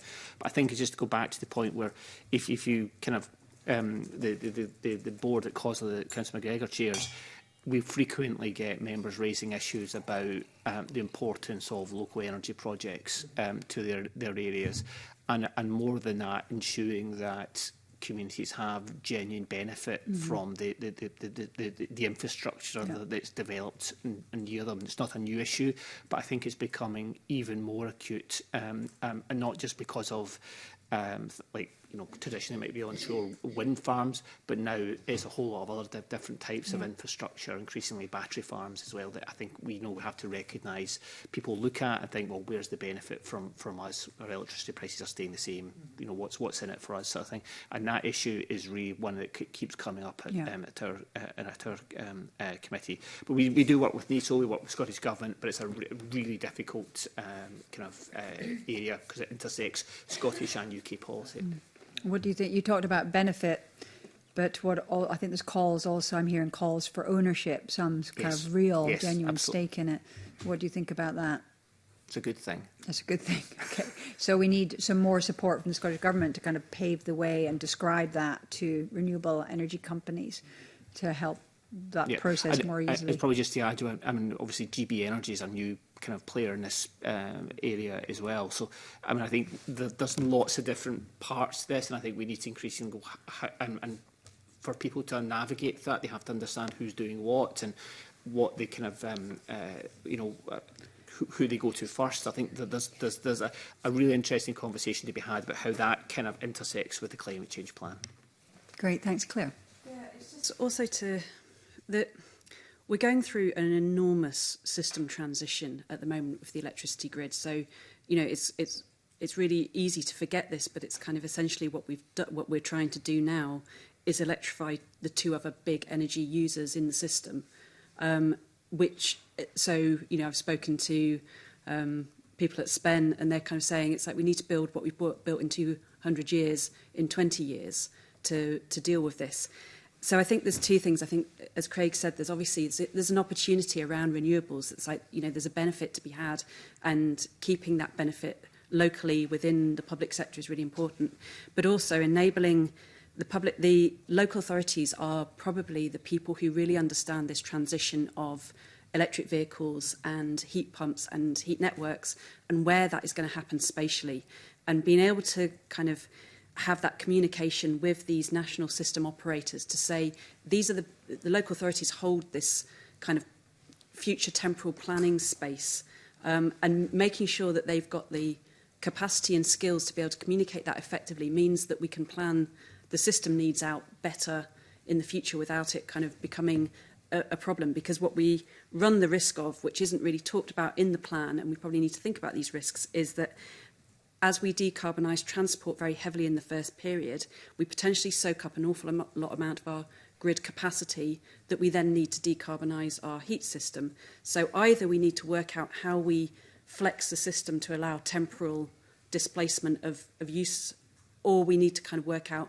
where do we need to put these things in, or we need to constrain some parts of the system in order to have bits later on. So these are big system risks that are in here when we're kind of transitioning to an entirely different energy system. And I think that local authorities need the capacity and skill and time to be able to communicate really effectively with the national operator about what that temporal planning looks like, but also that it's going to change, it's iterative. This is constantly moving, so we need to be able to kind of keep this up to date. Yeah, and certainly having seen what you do, that database interface, that seems to be an incredible tool, incredibly useful tool for local authorities to use to kind of do some of that factoring. And we've spoken to NISO, and they're really interested in that as well. And hopefully what that enables us to do is not to have to, for local government, not to have to double handle data, to be able to put it in once and then to be able to that communication to go across in a more effective way. So yeah, that's our hope. That would be great. I think that's maybe why you're called the Scottish Climate Intelligence Service. We need some intelligence service here. I'm going to have to draw our conversation to a close. I think it's been really, really constructive to have you all, and it's been good to have different representation from different parts of local government this morning. So very much appreciate your views on the plan, and I'm glad we were able to pull it back to the plan. And thanks so much for joining us. Yeah. I'm going to briefly suspend the meeting for a changeover of witnesses.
In our second panel, we'll focus on the role of advice and support for the public and the skills and training needed to deliver the draft climate change plan, plan's building outcomes. And we're joined in the room by Nicola Barclay, who's the chair of the Built Environment Smarter Transformation, BEST, otherwise known as BEST. Gillian Campbell, who is the director at the Existing Homes Alliance Scotland. Professor Sean Smith, who's the Honorary Fellow at the Chartered Institute of Architectural Technologists, and Elaine Waterston, who is Policy Manager for Scotland from the Energy Savings Trust. And online we're joined by Ian Hughes, who's the Engagement Director for Scotland in the Construction Industry Training Board. And I welcome you all to the meeting. There's no need for you to operate your microphones. We'll do that for you. And I'm now going to turn to our questions. So I've got a couple of initial general questions. And I think for all of you, you can respond to this one. And maybe, Gillian, because I know you, I'll direct it to you in the first instance. So just generally, I'd be interested to get your views from the Existing Homes Alliance on whether the draft climate change plan is going to drive the progress that we need to reduce emissions and build on the previous climate change plan. Thanks. Thank you, Convener, and thanks for the opportunity to give evidence today. I've got a fairly short response to that question, to be honest. We do welcome the ambition that's set out in the plan, clearly. We welcome the recognition of the importance of fuel poverty as part of this picture. But to be honest, there is no detail of any new policy within the climate change plan. And we're pretty clear that doing more of the same isn't going to deliver what's required. Anybody else got something to say about that? Nicola and then Elaine. Thank you. And thank you, Convener. I welcome the opportunity to give evidence on behalf of BEST. And BEST is our National Innovation Centre for Construction in the Built Environment. And our mission is to accelerate the just transition to a zero-carbon built environment. In terms of the climate change plan, we do feel it's a start, but it's certainly not going to take us where we need to get to. It shouldn't focus on clean heat alone. It needs to take a much more holistic retrofit approach. We need to talk about repairs and maintenance, building fabric, and also we cannot miss the opportunity to look at climate resilience as well. You know, climate change is not something that's going to happen. It already is.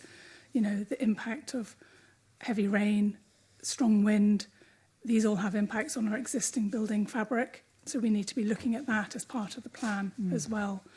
And we need to look beyond a home-by-home piecemeal approach. That's not going to shift the dial. We need to look at housing archetypes and looking at it on a systemic basis in order to really make any progress on this. I'm sure we'll come on to detailed questions on that later. Thank you. Thank you. Elaine. So thank you for giving us the opportunity to provide evidence today. We're obviously very pleased that the plan has been published and we really welcome the ambition in it, and particularly the commitment to transition to clean heat by 2045. And it's also, from our perspective, really positive that the plan recognises how important it is to make the journey as straightforward for people as possible.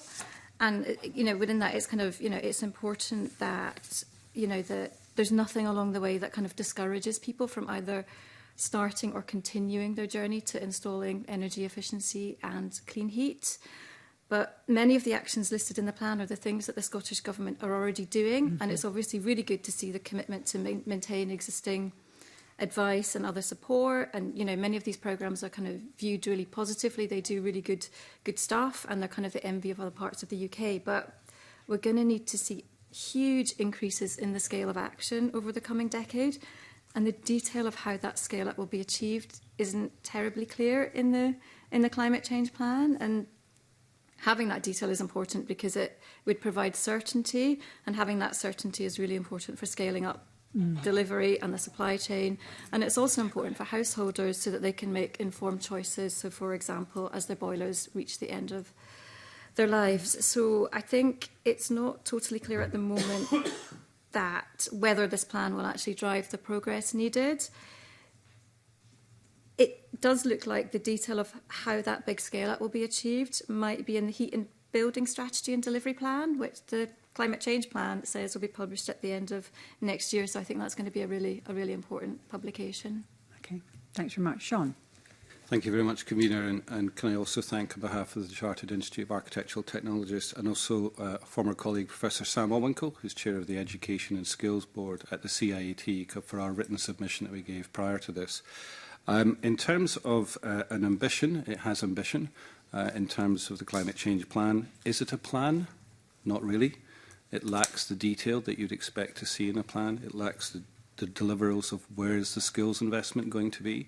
The prioritisation of key areas is lacking, specifically in the area for rural areas and rural housing and communities and how that will be undertaken. There's a lot of great work going on in Scotland which Scottish Government is funding, which isn't mentioned in this. So one does wonder, when the report was written, did they really engage across all the departments to see what is going on, what great work they're funding? Because it was certainly lacking and not within the document. But when we look ahead, in terms of specification and coming to other points mentioned by others, if you're going to scale up, you need archetype approaches. Now, this is not new. This has been mentioned many times before, and it was mentioned in the Zero Emissions Social Housing Task Force as a priority 4 years ago. It took a year for the government to respond to that ZEST report, and even then, the follow-on actions didn't happen. So there's a real gap there. And we talk about the lost decade. I think we've experienced some of that in some of the issues and how they've arisen. Okay, thanks. Okay. Ian, I just want to give you an opportunity because you're online. It can be difficult to come in, but did you want to come in on this general question initially, or it's fine if you don't want to? No, that's fine. Thank you, Convener, and good morning. And again, thank you for inviting CITB to this particular meeting. In terms of the plan itself, we do, of course, welcome the direction of travel within the plan as published. We do, however, have concerns in terms of its deliverability. There are 13,000 construction companies in Scotland at the present time, SMEs, micros and large and medium. 8,000 of those companies are registered with CITB, so they are our customer base in Scotland. So we have a vested interest in supporting that private sector, as they will be the main delivery bodies in terms of the plan itself. So workforce planning, skills requirements, and the scale of what is required isn't really covered within the plan. And I'm sure we'll discuss that this morning, which is ideal. Our own research estimates up to 9,000 new jobs will be required to deliver this plan, and that's based on our academic research as published in the past 6 months, which we will refresh in Scotland on a regional basis next year. So we do welcome the plan, but in terms of workforce planning, skills requirements and the skills landscape in Scotland, I think there are greater conversations to be had. Thank you. Yes, and we've got I've got a few more questions on that later on to go into a bit more detail. I just wanted to ask your thoughts, and again, you don't all have to answer this question necessarily, but I'd like to get your views on the Scottish Government's new proposal to legislate for heat and buildings post-election. Right, we were all hoping it was going to happen within this session, and including the proposed target to decarbonise heating systems by 2045. Or maybe Nicola, built environment. You want to come in on that initially? Sorry, what was the question? It's about the Scottish Government's proposal to legislate for heat and buildings after the election, including the proposed target to decarbonise heating systems by 2045. So we were hoping that that would happen within this time frame, and now we're kind of stretching things out there. Yeah. Well, to Professor Smith's point, we have had a lost decade, and the drifting of policy is not helping any of us. And as I said in my introductory remarks, climate change isn't going to happen. It already is happening. And the lack of urgency is really frustrating, disappointing for all of those people who could be part of the solution. But what we need, if we're going to have a really clear solution-focused approach as a nation, we need a very clear pipeline of work. For Ian's members to skill up, to scale up, they need to know what's coming down the track, what are they going to be building, what are they going to be retrofitting, to what standards. So real clear direction of travel is needed. BEST has done a lot of work looking internationally at other examples of countries which are doing it, so we can learn from them, and we have a kind of learning exchange. So they have a huge amount of information. Ireland is an excellent example, which I would really encourage the committee to look at, and happy to share more information on that. Their national retrofit strategy has been going, for I think 4 or 5 years now. They started off with 2 one-stop shops back in 2021. There's now over 20 of them around the country. So they've just got on and done it. And they haven't been held back. They are, providing fully funded grants to alleviate fuel poverty, working really hard just to get going. And I think that's the biggest frustration sitting here, is we spend a lot of time with plans, with revised plans, pushing dates beyond election cycles, and we're not very good at getting on and doing it. And I think that's really what holds us back. And BEST is there as an innovation centre, as a facility that's there for everybody to use. I would really, I'd love to extend an invite to the whole committee to come out and see the work that they're doing. Come and have a look at the Scottish National Retrofit Centre, that they have deep retrofitted themselves to demonstrate what can be done. All open source data, everybody can learn from it, using homegrown materials. It supports circular economy. There's so many win-win-wins in the work that they're doing, but we need to amplify the message, scale it up across the country. I maybe haven't answered your question exactly, but got some points across which hopefully are useful. Yes, and I think you pointed to the frustration in general about not getting on with things quickly enough. Sean and then Gillian. Yep. Yes, and I'd agree. I think one of the issues with the heat and buildings is that the industry needs that pipeline. They need that direction of travel for the investment in skills, the partnerships with CITB and others, with the courses and training that go on, and other skills bodies which are out there.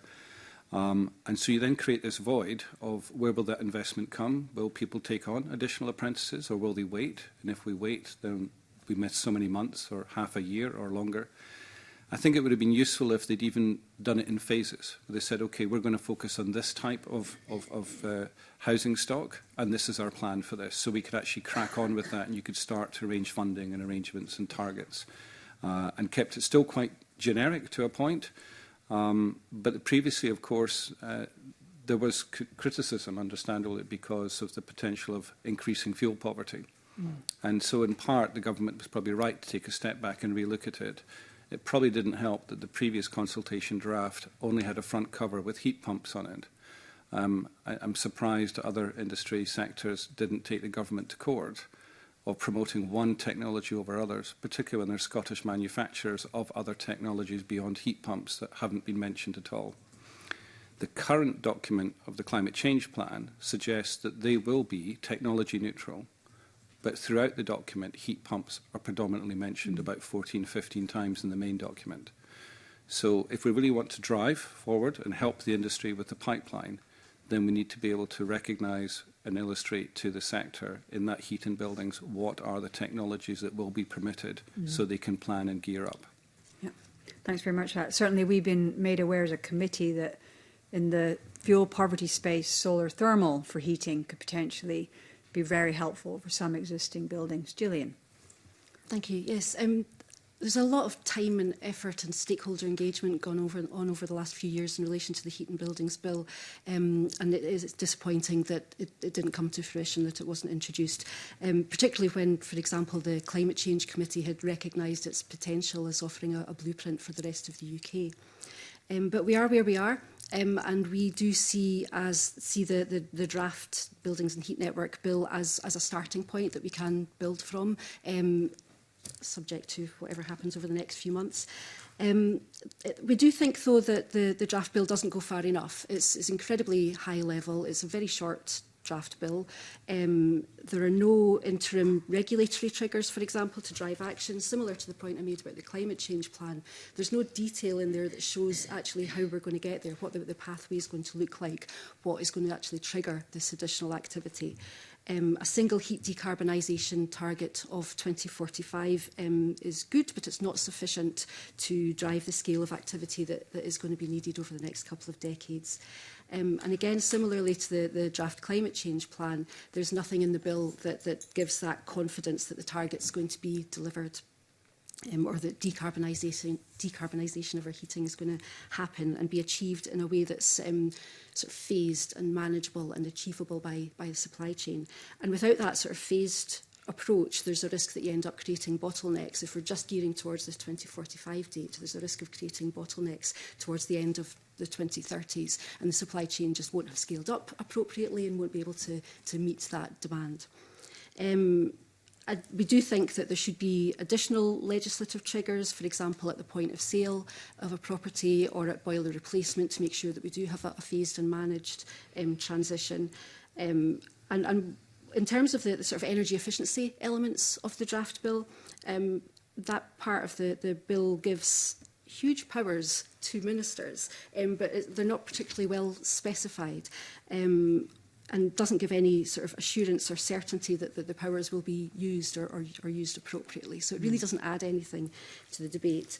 One of the biggest risks and challenges we have in terms of retrofitting homes is the fact that there are different standards applied to different tenures. And there's nothing within the draft bill either that suggests that that's going to be rectified. We're anticipating potentially the private rented sector minimum energy efficiency standard will be introduced at some point over the next few weeks, although time is passing. We still are awaiting the outcome of the social housing net zero standard engagement and consultation and what's happening on that. So it still feels like that everything's a bit sort of separate, which isn't going to work for place-based retrofit.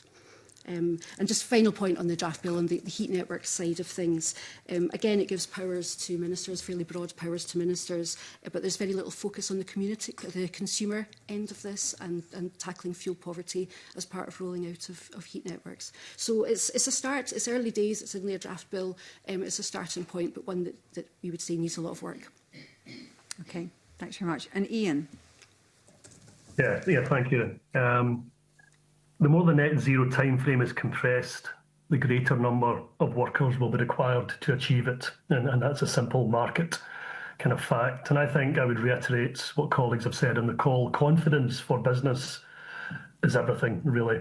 Basically, the confidence in that pipeline. And that's confidence allows them not just to invest in their workforce, they will invest in technology, research and development. They will be part of the solution at the beginning of the journey. And we're seeing that within the Highlands and Islands just now, when we have between 50 and 100 billion pounds of infrastructure investment in the pipeline from Scottish Government and other public bodies. And that's allowing engineers, civil engineers in particular, to have the confidence to invest in their technology and their people as well. So we can see this happening, and we've had a number of announcements from Westminster regarding housing investment as well. So I think this plan probably doesn't have that confidence built into it at the present time. And I think that's something we really have to focus in on, because that will allow the private sector to engage at the level required to deliver such ambitious plans. Thank you. Okay. Thanks very much. We're going to move on to an area around public engagement and building that confidence, advice and support. I'm going to bring in Evelyn Tweed. Thanks, Convener. Before I go into my questions, I would just like a quick sup on Professor Smith's point about the draft plan and the fact that the Scottish Government had actually done quite a lot of good work already that wasn't included within the plan. Could you share any examples of what that work looked like? So on the skills front, through the South East Scotland City Region deal, the Edinburgh and South East Scotland deal, it was the first city region deal in the UK to have a specific investment on skills, where it was focused on upskilling. So it wasn't business as usual, it wasn't apprenticeships, it wasn't allowed to be used in that shape and form, it was for upskilling and new entrants coming into the sector. And so they invested 6 million in the region over a period of 7 years. And it's had a huge impact in terms of the number of people trained and upskilled. For example, 200 EV charging installers were trained by the colleges in the region in preparation for, hopefully, further works. Solar, PV installers, etc., etc. So it's been great. But that's not mentioned here. And when you look at the numbers and that short span of time and the amount of people that were upskilled and trained, it was tremendous. So there are good messages out there in terms of and models of how that was done. Now, of course, that 7 years is coming to an end. You've built a fantastic regional approach, and we very much hope Scottish Government will look at what we call ERES 2, which is the Integrated Regional Employability and Skills for the region, and that will include more architectural technologies, for example, a key area of specifiers for low-carbon buildings, as with architects as well, but also predominantly short courses, upskilling and transition workforce, for example, in the southeast of Scotland moving forward into the sector. So there are good examples there of that investment in skills and how that came about. You've also got other good examples where elements of funding was used, although small scale, to support the Energy Training Academy at Dalkeith, which is one of Scotland's best, driven sort of new training facilities by industries, funded by SMEs. There was a little bit of the City Region Deal funding that went in, but there are people who are directly employed, all these SMEs, who are training more people to come in, but they are having to sort of fight and bargain and delay pipeline to get any funding from the government. So they're going to England, and they're getting funding from England to train the English workforce. It's one of the best facilities we have in Scotland, and yet they can't get direct Scottish Government investment. So under the ERES 2, the Regional Employability Skills Plan for the Future for the region, the request to Scottish Government is to link the colleges with a few of the private training providers and their training infrastructure, which would then accelerate that delivery.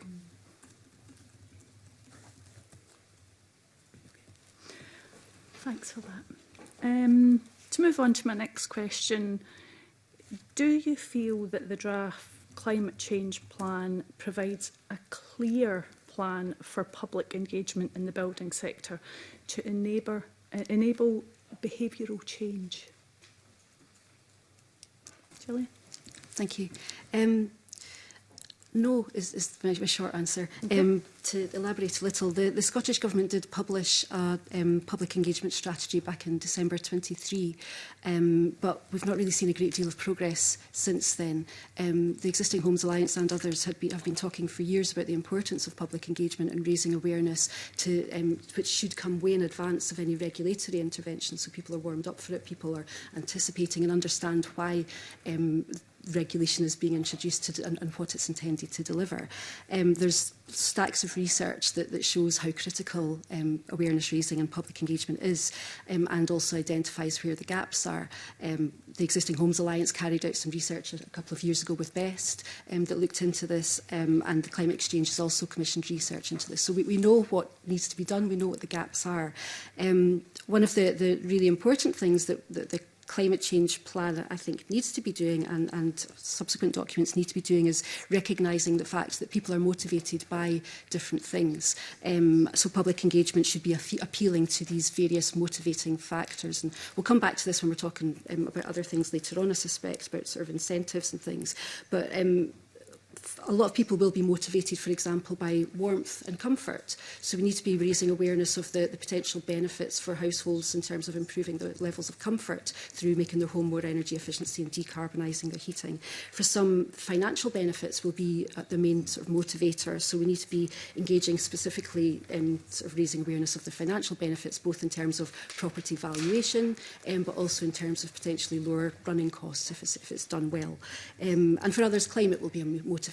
So we need to, the climate change plan needs to recognise these different motivators and be responding appropriately, and making sure that people understand why they're being asked to switch, and understand that the benefits are not just about climate, but there are all these hugely beneficial associated factors that will sort of really enhance people's lives. Thank you for that.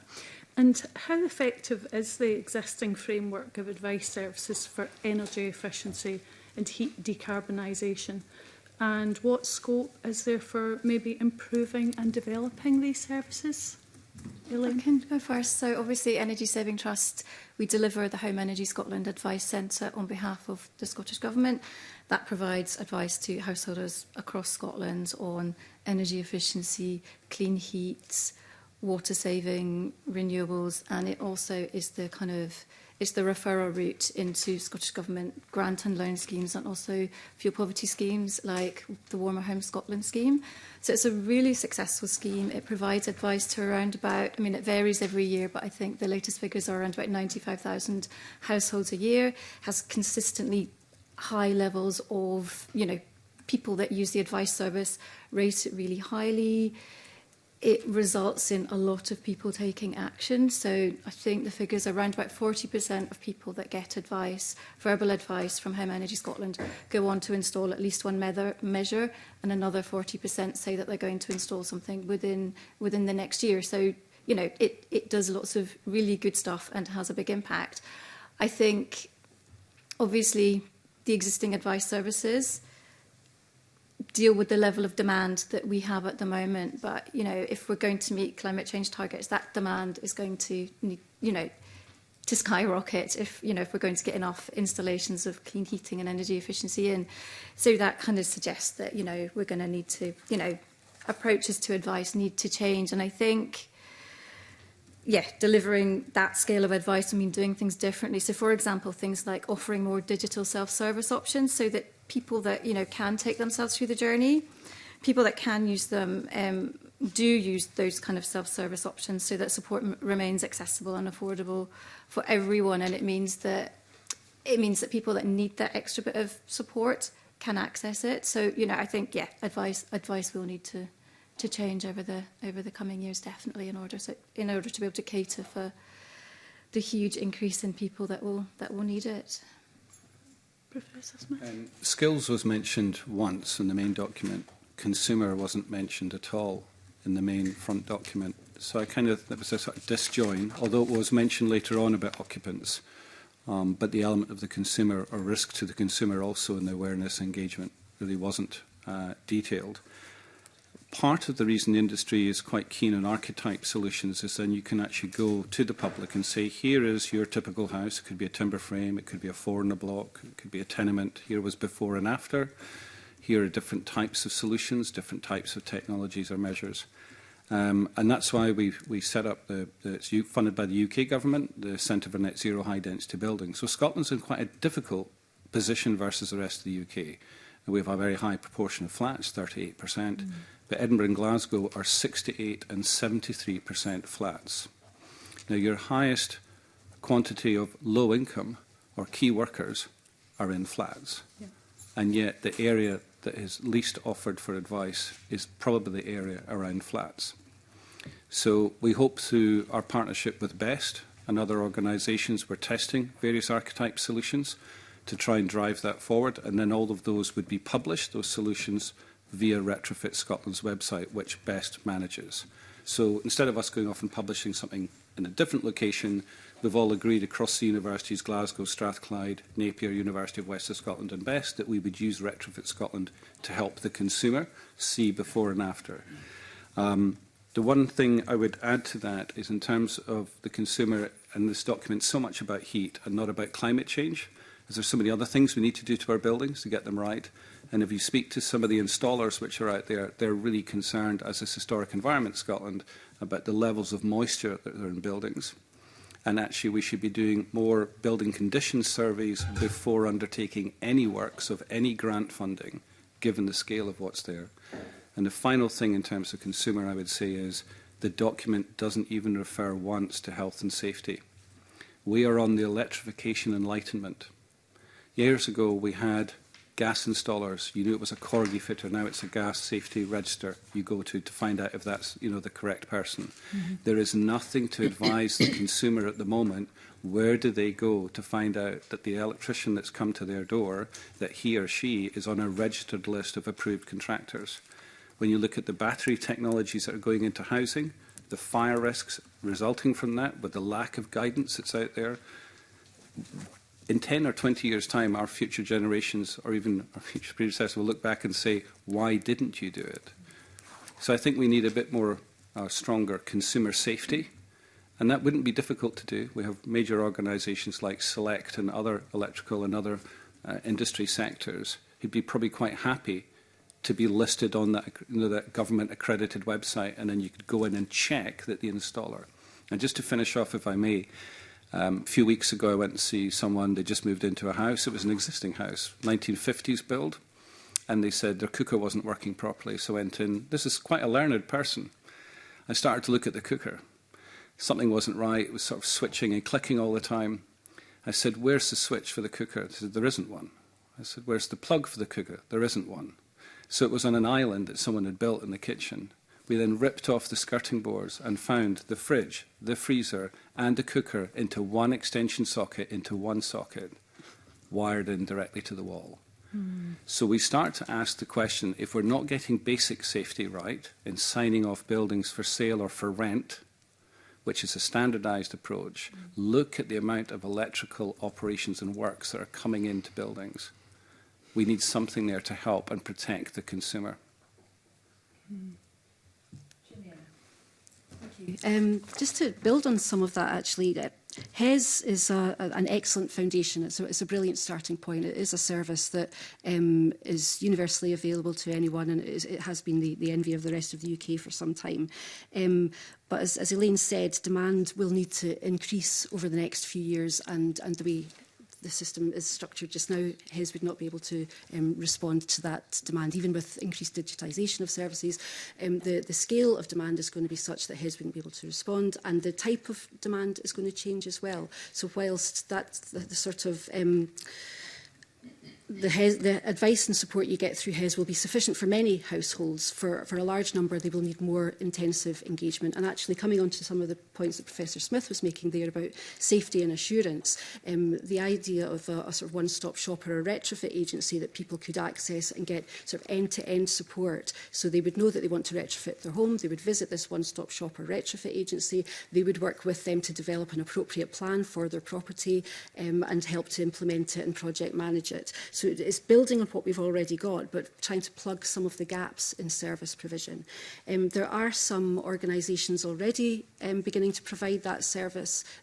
Local Home Retrofit, a cooperative in Glasgow, plus Changeworks has the Eco-Cozy service. And they do exactly that. They work with homeowners, they develop a plan that's appropriate for them, appropriate for their home. They can help them to phase implementation, dependent on their financial capacity, and they can provide that assurance, make sure it's the right sort of technology that's being installed in the right way, and provide sort of post-installation support as well to make sure it's being done properly and to required standards.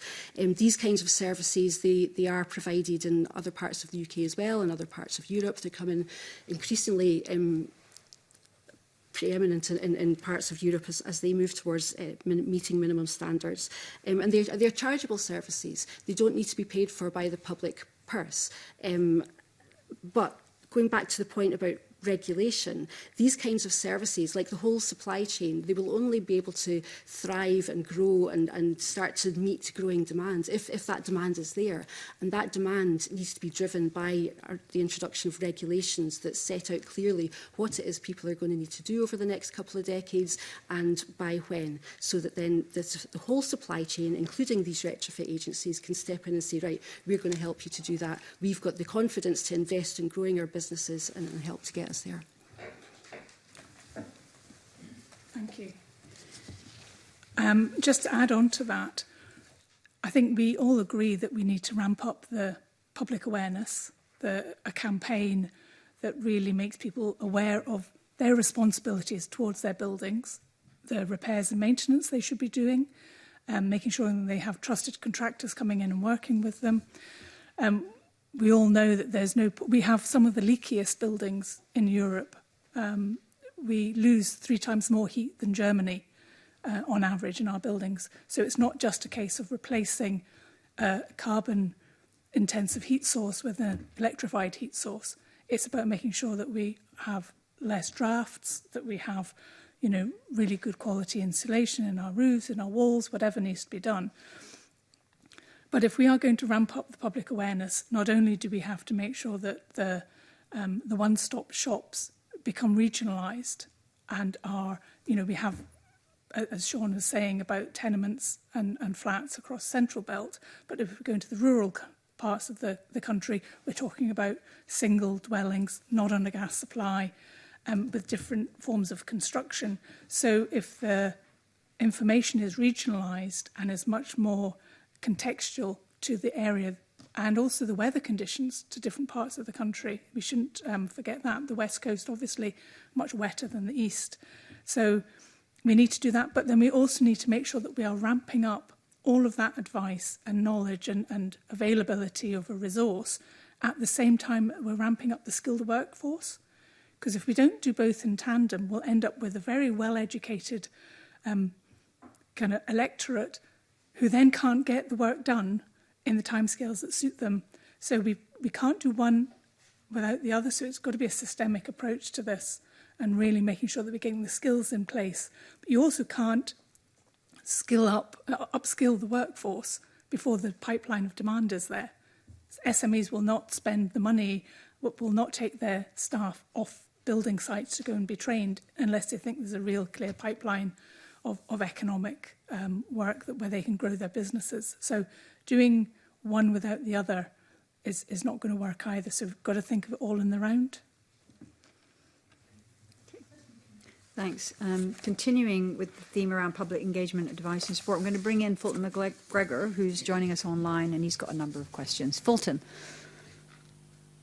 Yeah, thanks, Convener, and thanks to the panel for your responses so far. As following on from my colleague's line of question there on the same sort of area, I'm interested what the panel think can be done to improve individuals' experience of obtaining publicly funded grants and loans for energy efficiency and clean heat, because you'll probably be aware that the committee have heard some evidence, some lived experience highlighting that people are often facing difficulties in accessing grants, and I just wondered what your views on that were, and how you think the plan's commitment to continue these schemes can have the most impact moving forward. Elaine and then Sean. I can come in because obviously Energy Saving Trust delivers the Scottish Government's grant and loan scheme. And so I suppose the first thing I'd like to say is, yeah, we've definitely been aware that there's been a lot of frustration, particularly amongst installers, in terms of the time it was taken sometimes for payment to reach installers. I mean, obviously the grant works, that the grant goes to the householder and then the householder then pays the installer. So over the last year and a half, we have done a huge amount of work to improve processes, to make them faster, to streamline them so that it's a much, much better experience. And what we're seeing now is that work is really starting to pay off. We're getting lots of positive feedback from installers. We're not getting the complaints that we once were from installers, you know, with that frustration, which, you know, was totally understandable. So on that, I think that changes have been made. We're hearing that they're making a difference. If people are still experiencing problems, you know, we'd very much like to hear that. But, you know, as far as we're aware at the moment, things have massively improved. Okay. Sean. I would say the same from the knowledge that we have, that some time ago people were having issues with the process. More recently, I would say in the last 12, 18 months, it got better from what we're hearing, listening to some of the installers. It's not perfect, but nothing is always perfect. But I'm afraid there's a bit of a change. So in June of this year, just so you're all aware on the sort of technical approach on buildings, the assessment of the retrofit is done using a software called RDSAP10. I don't know if you've heard that. So with RDSAP10, that becomes the benchmark calculation methodology that then determines of the energy efficiency measures you plan for your home, what level of EPC you will arrive at. And that trigger point of the EPC then releases the funding. So if you don't achieve EPC Band B or etc., then you won't trigger that release of grant funding. So in June of this year, RDSAP10 was updated, the software, and many of the SMEs in Scotland were just cracking on doing their installations over the summer. And then in October and November, a number of these organisations and companies, which employ across Scotland, were told that the measures that they'd put in, which previously qualified, and people very happy with the home energy efficiency, they're happy with the reduction in bills, they feel warmer, they feel more comfortable, they no longer qualified, and therefore the people had done the work and were now no longer able to get the grant funding. Now, we've since heard from 2 other companies in Scotland of a same issue, but in a different part of the RDSAP 10. And I would strongly recommend to this committee and to the government, and maybe the Housing Minister when she's giving evidence at the end in January, that it would be very useful for the government currently, or this committee, to write to the industry in Scotland, the retrofit sector, and ask, are you having any issues with this? And I know of 2 companies at the moment who currently have had to stall their retrofit works. They're losing money day after day because they're having to pay employees. They're an SME. They're not a multi-million-pound company. They've installed over 20,000 retrofits. Fantastic feedback from consumers and customers. And now they can't install. So it would be useful maybe if the committee wrote to the industry asking, are people having issues with this? And if so, because this is something that could be corrected, obviously, in the software or analysed further. But at the moment, it's going to impact jobs. It's going to slow down the retrofit. And that, coming back to the consumer, is the greatest risk we have. Is we've seen what's happened with England with the wrong types of insulation. We've seen the issues of sprayed foam insulation on the roofs, which should never have been used in those situations. Governments and others were warned 12 years ago, please don't use these because of the issues, and yet they were allowed to qualify and still be eligible for grants. So we've got to give confidence to the consumer, and at the moment, I wouldn't say it's a great sector out there for confidence, given that social media and the news coverage which is going on of some of the real disasters.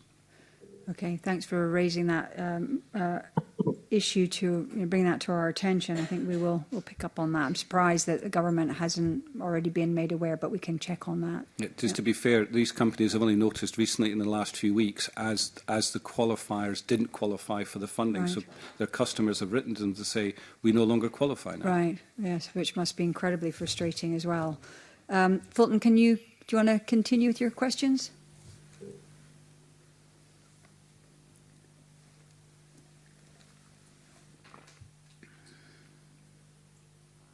Sorry, just been unmuted there. Thank you, Convener. I think that was my fault. I'd pressed mute again in between questions. Thanks very much for those responses, and that is really positive to hear that those complaints and such like are going down. And obviously there would have been a sort of teething in period, so that's really good to hear, because I know that committee was quite concerned about that. But as the Convener said, moving on to my next question, do you think that the draft plan says enough about how owner-occupiers can best be supported to transition to clean heating systems? And what incentives do you think are needed, and what role should regulation have in this? Quite interested to hear your views on that, panel. Gillian. Thank you. If I could just return briefly to the one-stop shop and retrofit agency point, I think they potentially have a huge role in supporting homeowners in particular to transition to clean heat and energy efficient homes.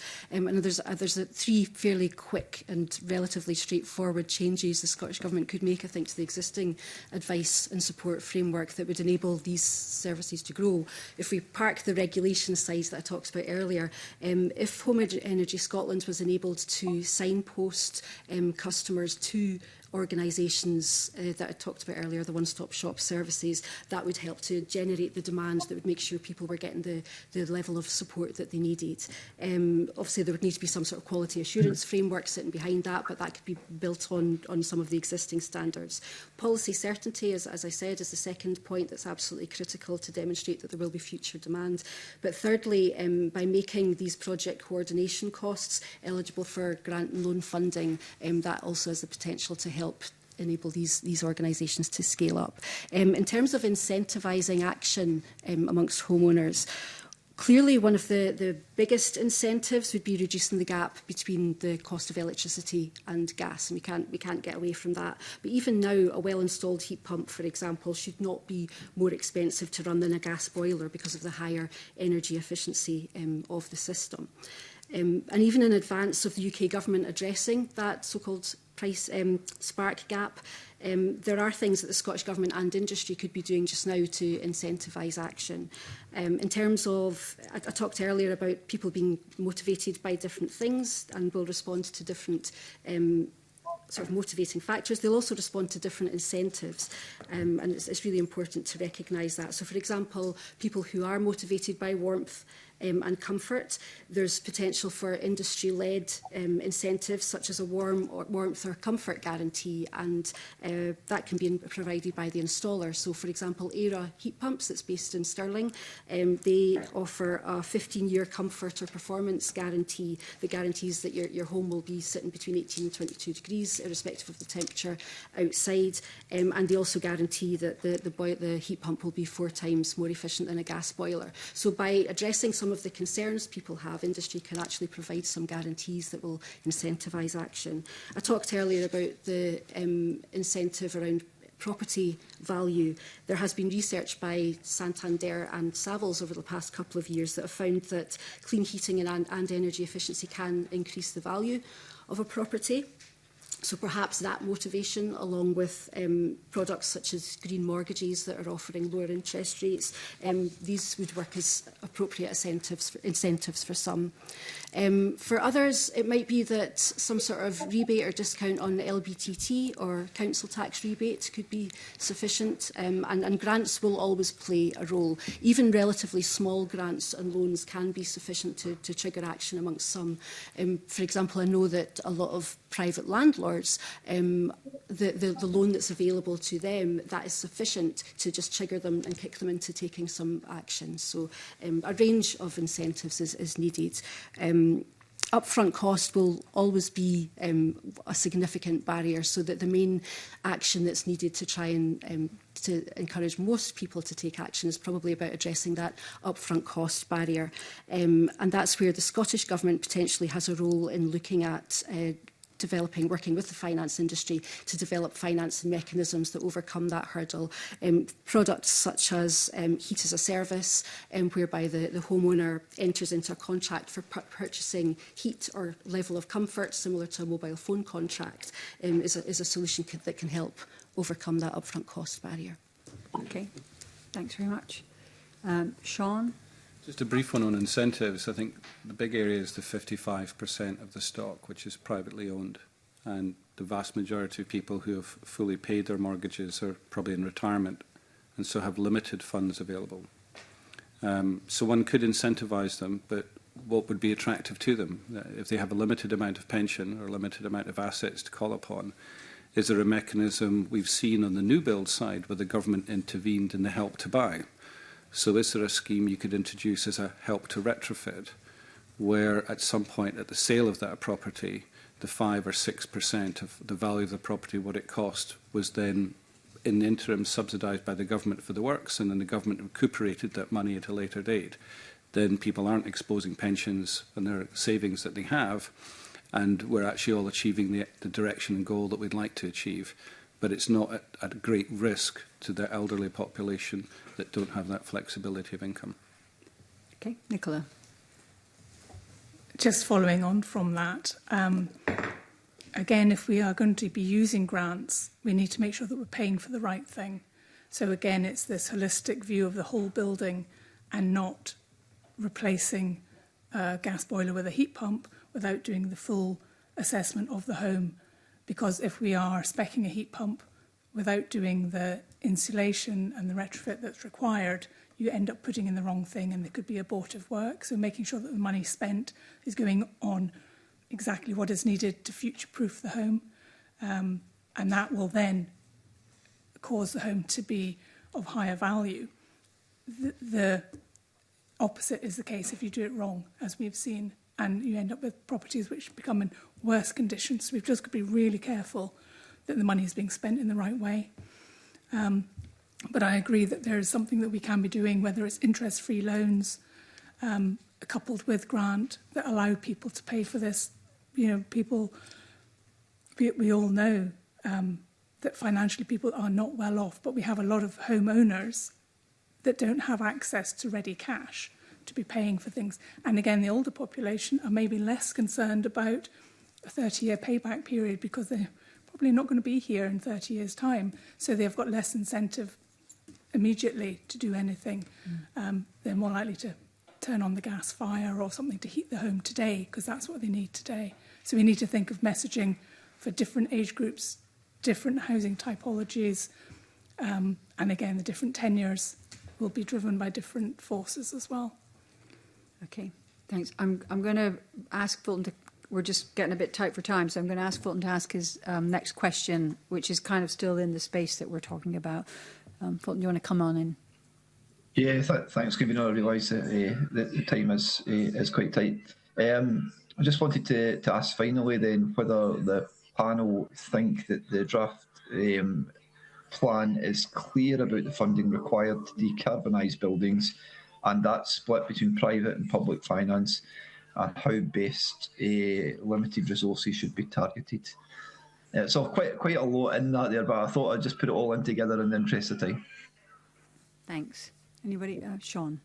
Just briefly, I don't think the costs are fully disclosed of the expectant costs. When we've raised before what we're seeing as the real costs for retrofit on some of the housing stock and some of the housing archetypes, we have noticed a few senior people in government and others shake their heads, not believing that's the cost, but that's the cost, and that's the cost that housing associations go through.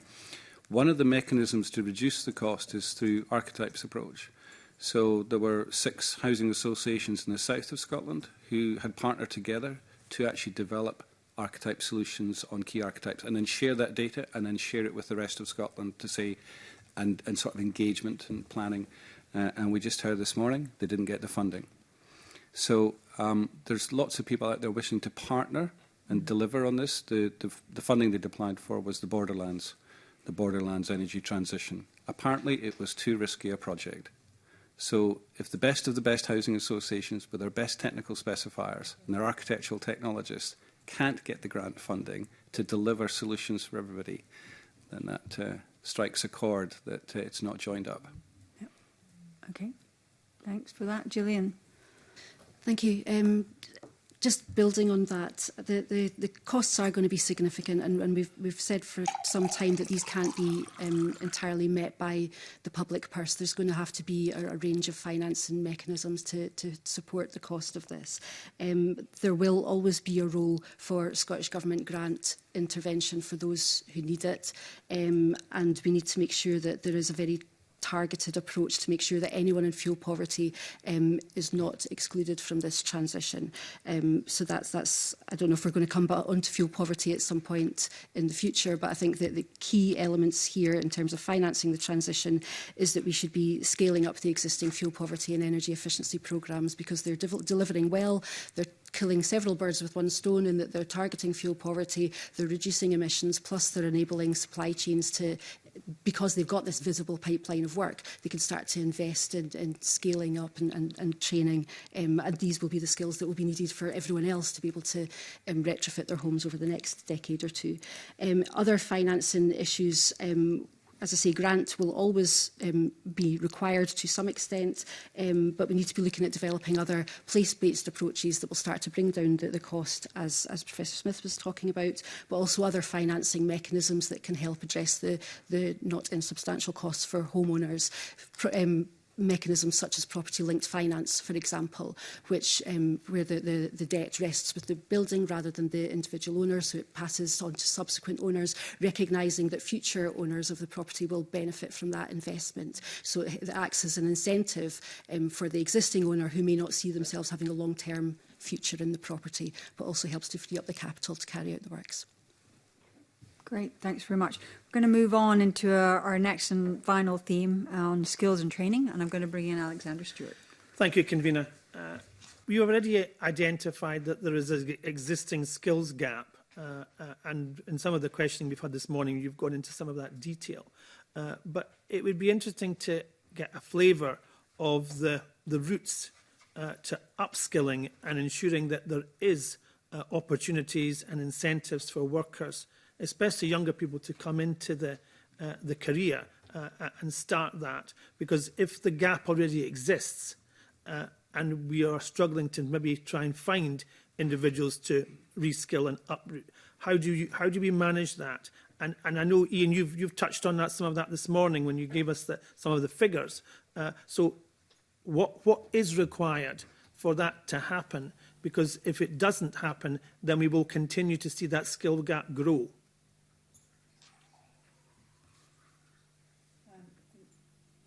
Did you direct that at Ian? Ian, if maybe you wanted to start. Yeah. Thank you. And then Sean. Of course, thank you. solution might be in front of us. We have in Scotland, as we have in England and Wales, what we call a leaky pipeline of skills. So we have annually around about 19,000 young people studying construction within the FE sector in Scotland, full and part-time, and we have roughly 6,000 modern apprenticeship starts annually.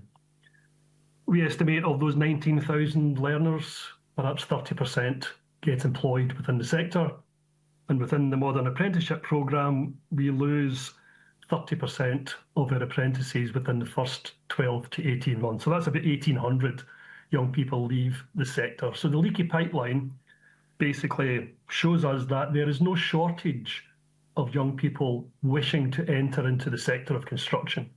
There are issues with how people are taught, and there are issues with linking them into employers who have the jobs available, as all of the research has shown. So with this in mind, the Scottish Government has set up a short life working group, which we attend with a number of other organisations such as the FE sector, and it's a solution-based working group. And the solution is basically how do we get more FE learners into employment within the sector, and how do we retain more apprentices who leave and don't come back into the sector? So when you look at the numbers, there are a vast pipeline of throughput of skilled individuals at varying levels, different levels in terms of the qualification. Some are employed, most aren't. How do we tap into that talent pool to address the issues that are coming down the track, not just in terms of the economic and social policy, the wider construction and economic development, but the retrofit ambitions as well? Because we think the numbers are there. We just think there's a mismatch in terms of what we are doing with those young people to bring them through and hooking them up with the level of competency, which is what we're talking about here, a level of competency which an employer requires within construction. It's one of the few sectors that, if you ask most construction employers, will they employ an individual who has never been anywhere near construction, they will probably say no. They're looking for someone who has experience or touched on issues around construction industry, which deals with attitude, aptitude, not necessarily hand skills at that stage. But we know why so many young people leave their apprenticeship. It's because we have a informal recruitment process. We call it a tap in the shoulder, basically. And we will employ so-and-so because we know them, but so-and-so has no experience whatsoever of being involved in the sector. So it's hardly surprising after 6 months when they're on a building site or carrying out repairs and maintenance, or in the first year, which is mainly at college in year one, it turns them off basically. And they decide, this isn't for me, let's go and do something else. So the whole career aspect that you asked isn't necessarily increasing the numbers who want to enter into the profession. It's increasing the retention of those numbers to keep them within the sector, provide them the skills and upskill them once they're employed to deal with many of the retrofit issues and trades which will be required. And we don't think the numbers in retrofit and the climate plan are new people that are required. We think it's upskilling an existing workforce, which needs to be slightly bigger than it is at the present time. So I think there's a number of things that have been identified, but we feel, certainly I feel personally, and CITB feel, with a more kind of holistic approach to how we learn and teach young people and retain young people, we have the numbers, and it's finding those solutions for those people and employers to address what we have in front of us. Thank you. Sean, you wanted to come in? Thank you. Very much agree with Ian. We've seen, working with the South East Scotland colleges, Fife, Edinburgh, the Borders, West Lothian, we've seen increases in numbers across the board for people leaving school, wanting to come to construction. So there is not a shortage of people wanting to come in. Effectively what happened was Scottish Government, no matter the political party, was writing policies but not investing in the skills. So the colleges were turning people away. So if you've got a plumbing course for 14 people and 55 have applied to it, that's a big loss. So I definitely agree with Ian on the issue of that year one, the practical side, that experience on site can make all the difference. We know, we've seen the success of the graduate apprenticeship in architectural technology, which Scottish Government set up with the CIAT. Hugely successful, and thank goodness we have it, and we're going to need 3 times that amount to come through with the amount of building specifications to come. But the issue then comes to, well, how can we help industry, particularly the SMEs? Now, the primary purpose of the apprenticeship levy was for the very large organisations who very often don't directly employ to fund through the levy, which then would support the SMEs and particularly the micro sector to employ and take on apprentices. And the mechanism in Scotland, which is different to England, is the money goes to London, it comes back through the block grant, through the Barnett formula. Even though it's a levy, it's not a tax, as the original Barnett formula was written for taxes, not for levies, and a levy has a direct purpose. But it comes back through the block grant, and then if you look at the total amount of money that's been paid in from Scotland into the apprenticeship levy, in the first year it was 240 million in that year one. If you look at the subsequent years, what is the total investment in the apprenticeship levy versus the total spend by Scottish Government? And there's a considerable gap. Now, could that money come back, instead of through the Barnett formula, through the direct levy as a payment back to Scotland, still ring-fenced for skills, but then Scottish Government could fund and give to the SME micro industries more money to take on apprentices, because it's quite a cost for companies to take on apprentices. So there's a gap there. We need to incentivise the sector to want to grow. We need the pipeline of activity. The colleges want to skill up and provide better training services. We've got the Energy Training Academy. We have some of the best facilities you could have, excuse the pun. But we're not really maximising that approach. And it would be wonderful to see that we turned round to the micro and SME companies and said, actually, we're going to give you more money to take on an apprentice. We're going to try and help you de-risk that. And that would really help, I hope, I'm looking at Ian here, that might help in that sector to galvanise and support the SME sector to take on more people, but also people who are year one doing practical training. And you talk about SMEs there, and we've heard that the whole upskilling in the workforce is particularly difficult when you're in the rural sector of Scotland. So is this plan enough to encourage and to support employees, especially in the rural sector? So, as part of the South East Scotland City Region deal, if I can use it as an example, there is a proposal to Scottish Government for a net zero accelerator hub. This is to expand the provision within the colleges so we could double the throughput, whether it's upskilling or new apprentices that the sector may need. Within that provision, these are separate, isolated buildings from the main college. The idea being when the college shuts at 5:30 or 6 o'clock in the evening, these buildings will remain open at night, so people are not losing downtime during the day of training. The SMEs or apprentices could come in and be upskilled in the evening. And it's quite an innovative model that's been put together, and my thanks to all the universities and the colleges and the employers in the region that help facilitate that. But there are models there and investment requests which we really think could accelerate that development and delivery and support, particularly, so Borders was the key one there, and Borders have a great relationship with Dumfries College, so the idea being you could partner there on the same process. Come in, and Ian, I think briefly coming back in. Yep. No, thank you. And on that rural point there is a lack of flexibility at the moment, and we need alternative, inclusive, flexible pathways into the construction sector.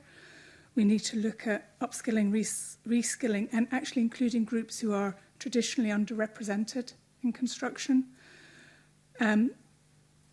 One of the challenges, and again, it comes back to the incentivising of consumers. It's a very similar kind of almost a psychology. How do you incentivise SMEs to spend the money, spend the time, take their staff off the work, off the jobs, to go and be trained, especially if it's not flexible, if it's not close to where they're working? There is very limited incentive there. So yes, you need the financial incentive, but it has to actually work practically as well.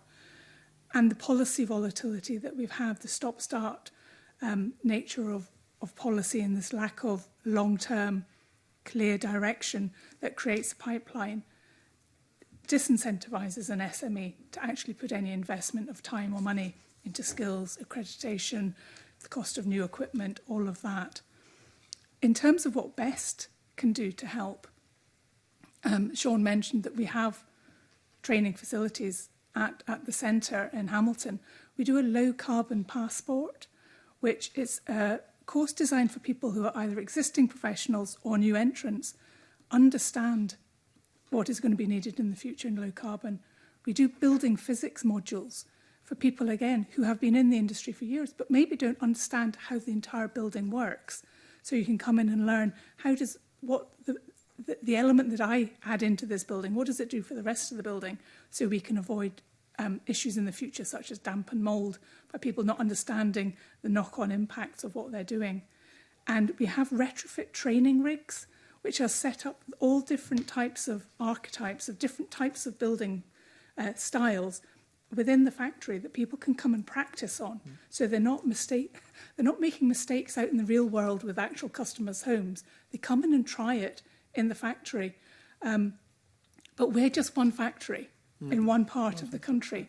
We need these to be replicated across the country so that people can do it close to where they live, where they work, so that we can really roll this out on a national basis. And of course, that needs funding. And Ian, you wanted to come in on this? Yeah, the SME kind of question is interesting in terms of the structure of the sector in Scotland. So we have three main areas of activity: infrastructure, housing, and repairs and maintenance, stroke commercial new build. So housing and repairs and maintenance clearly relevant to this particular committee and this particular conversation. And the question I'm beginning to ask, and it's an assumption we are all making, but I don't think we've actually bottomed out if the assumption is correct, is the level of capability within the SME sector to deliver at scale what is in front of us. We're assuming, with the right incentives, that the SME sector, which is 95% of construction in Scotland, will be capable of delivering a programme of work of this scale. I'm questioning whether that assumption is correct.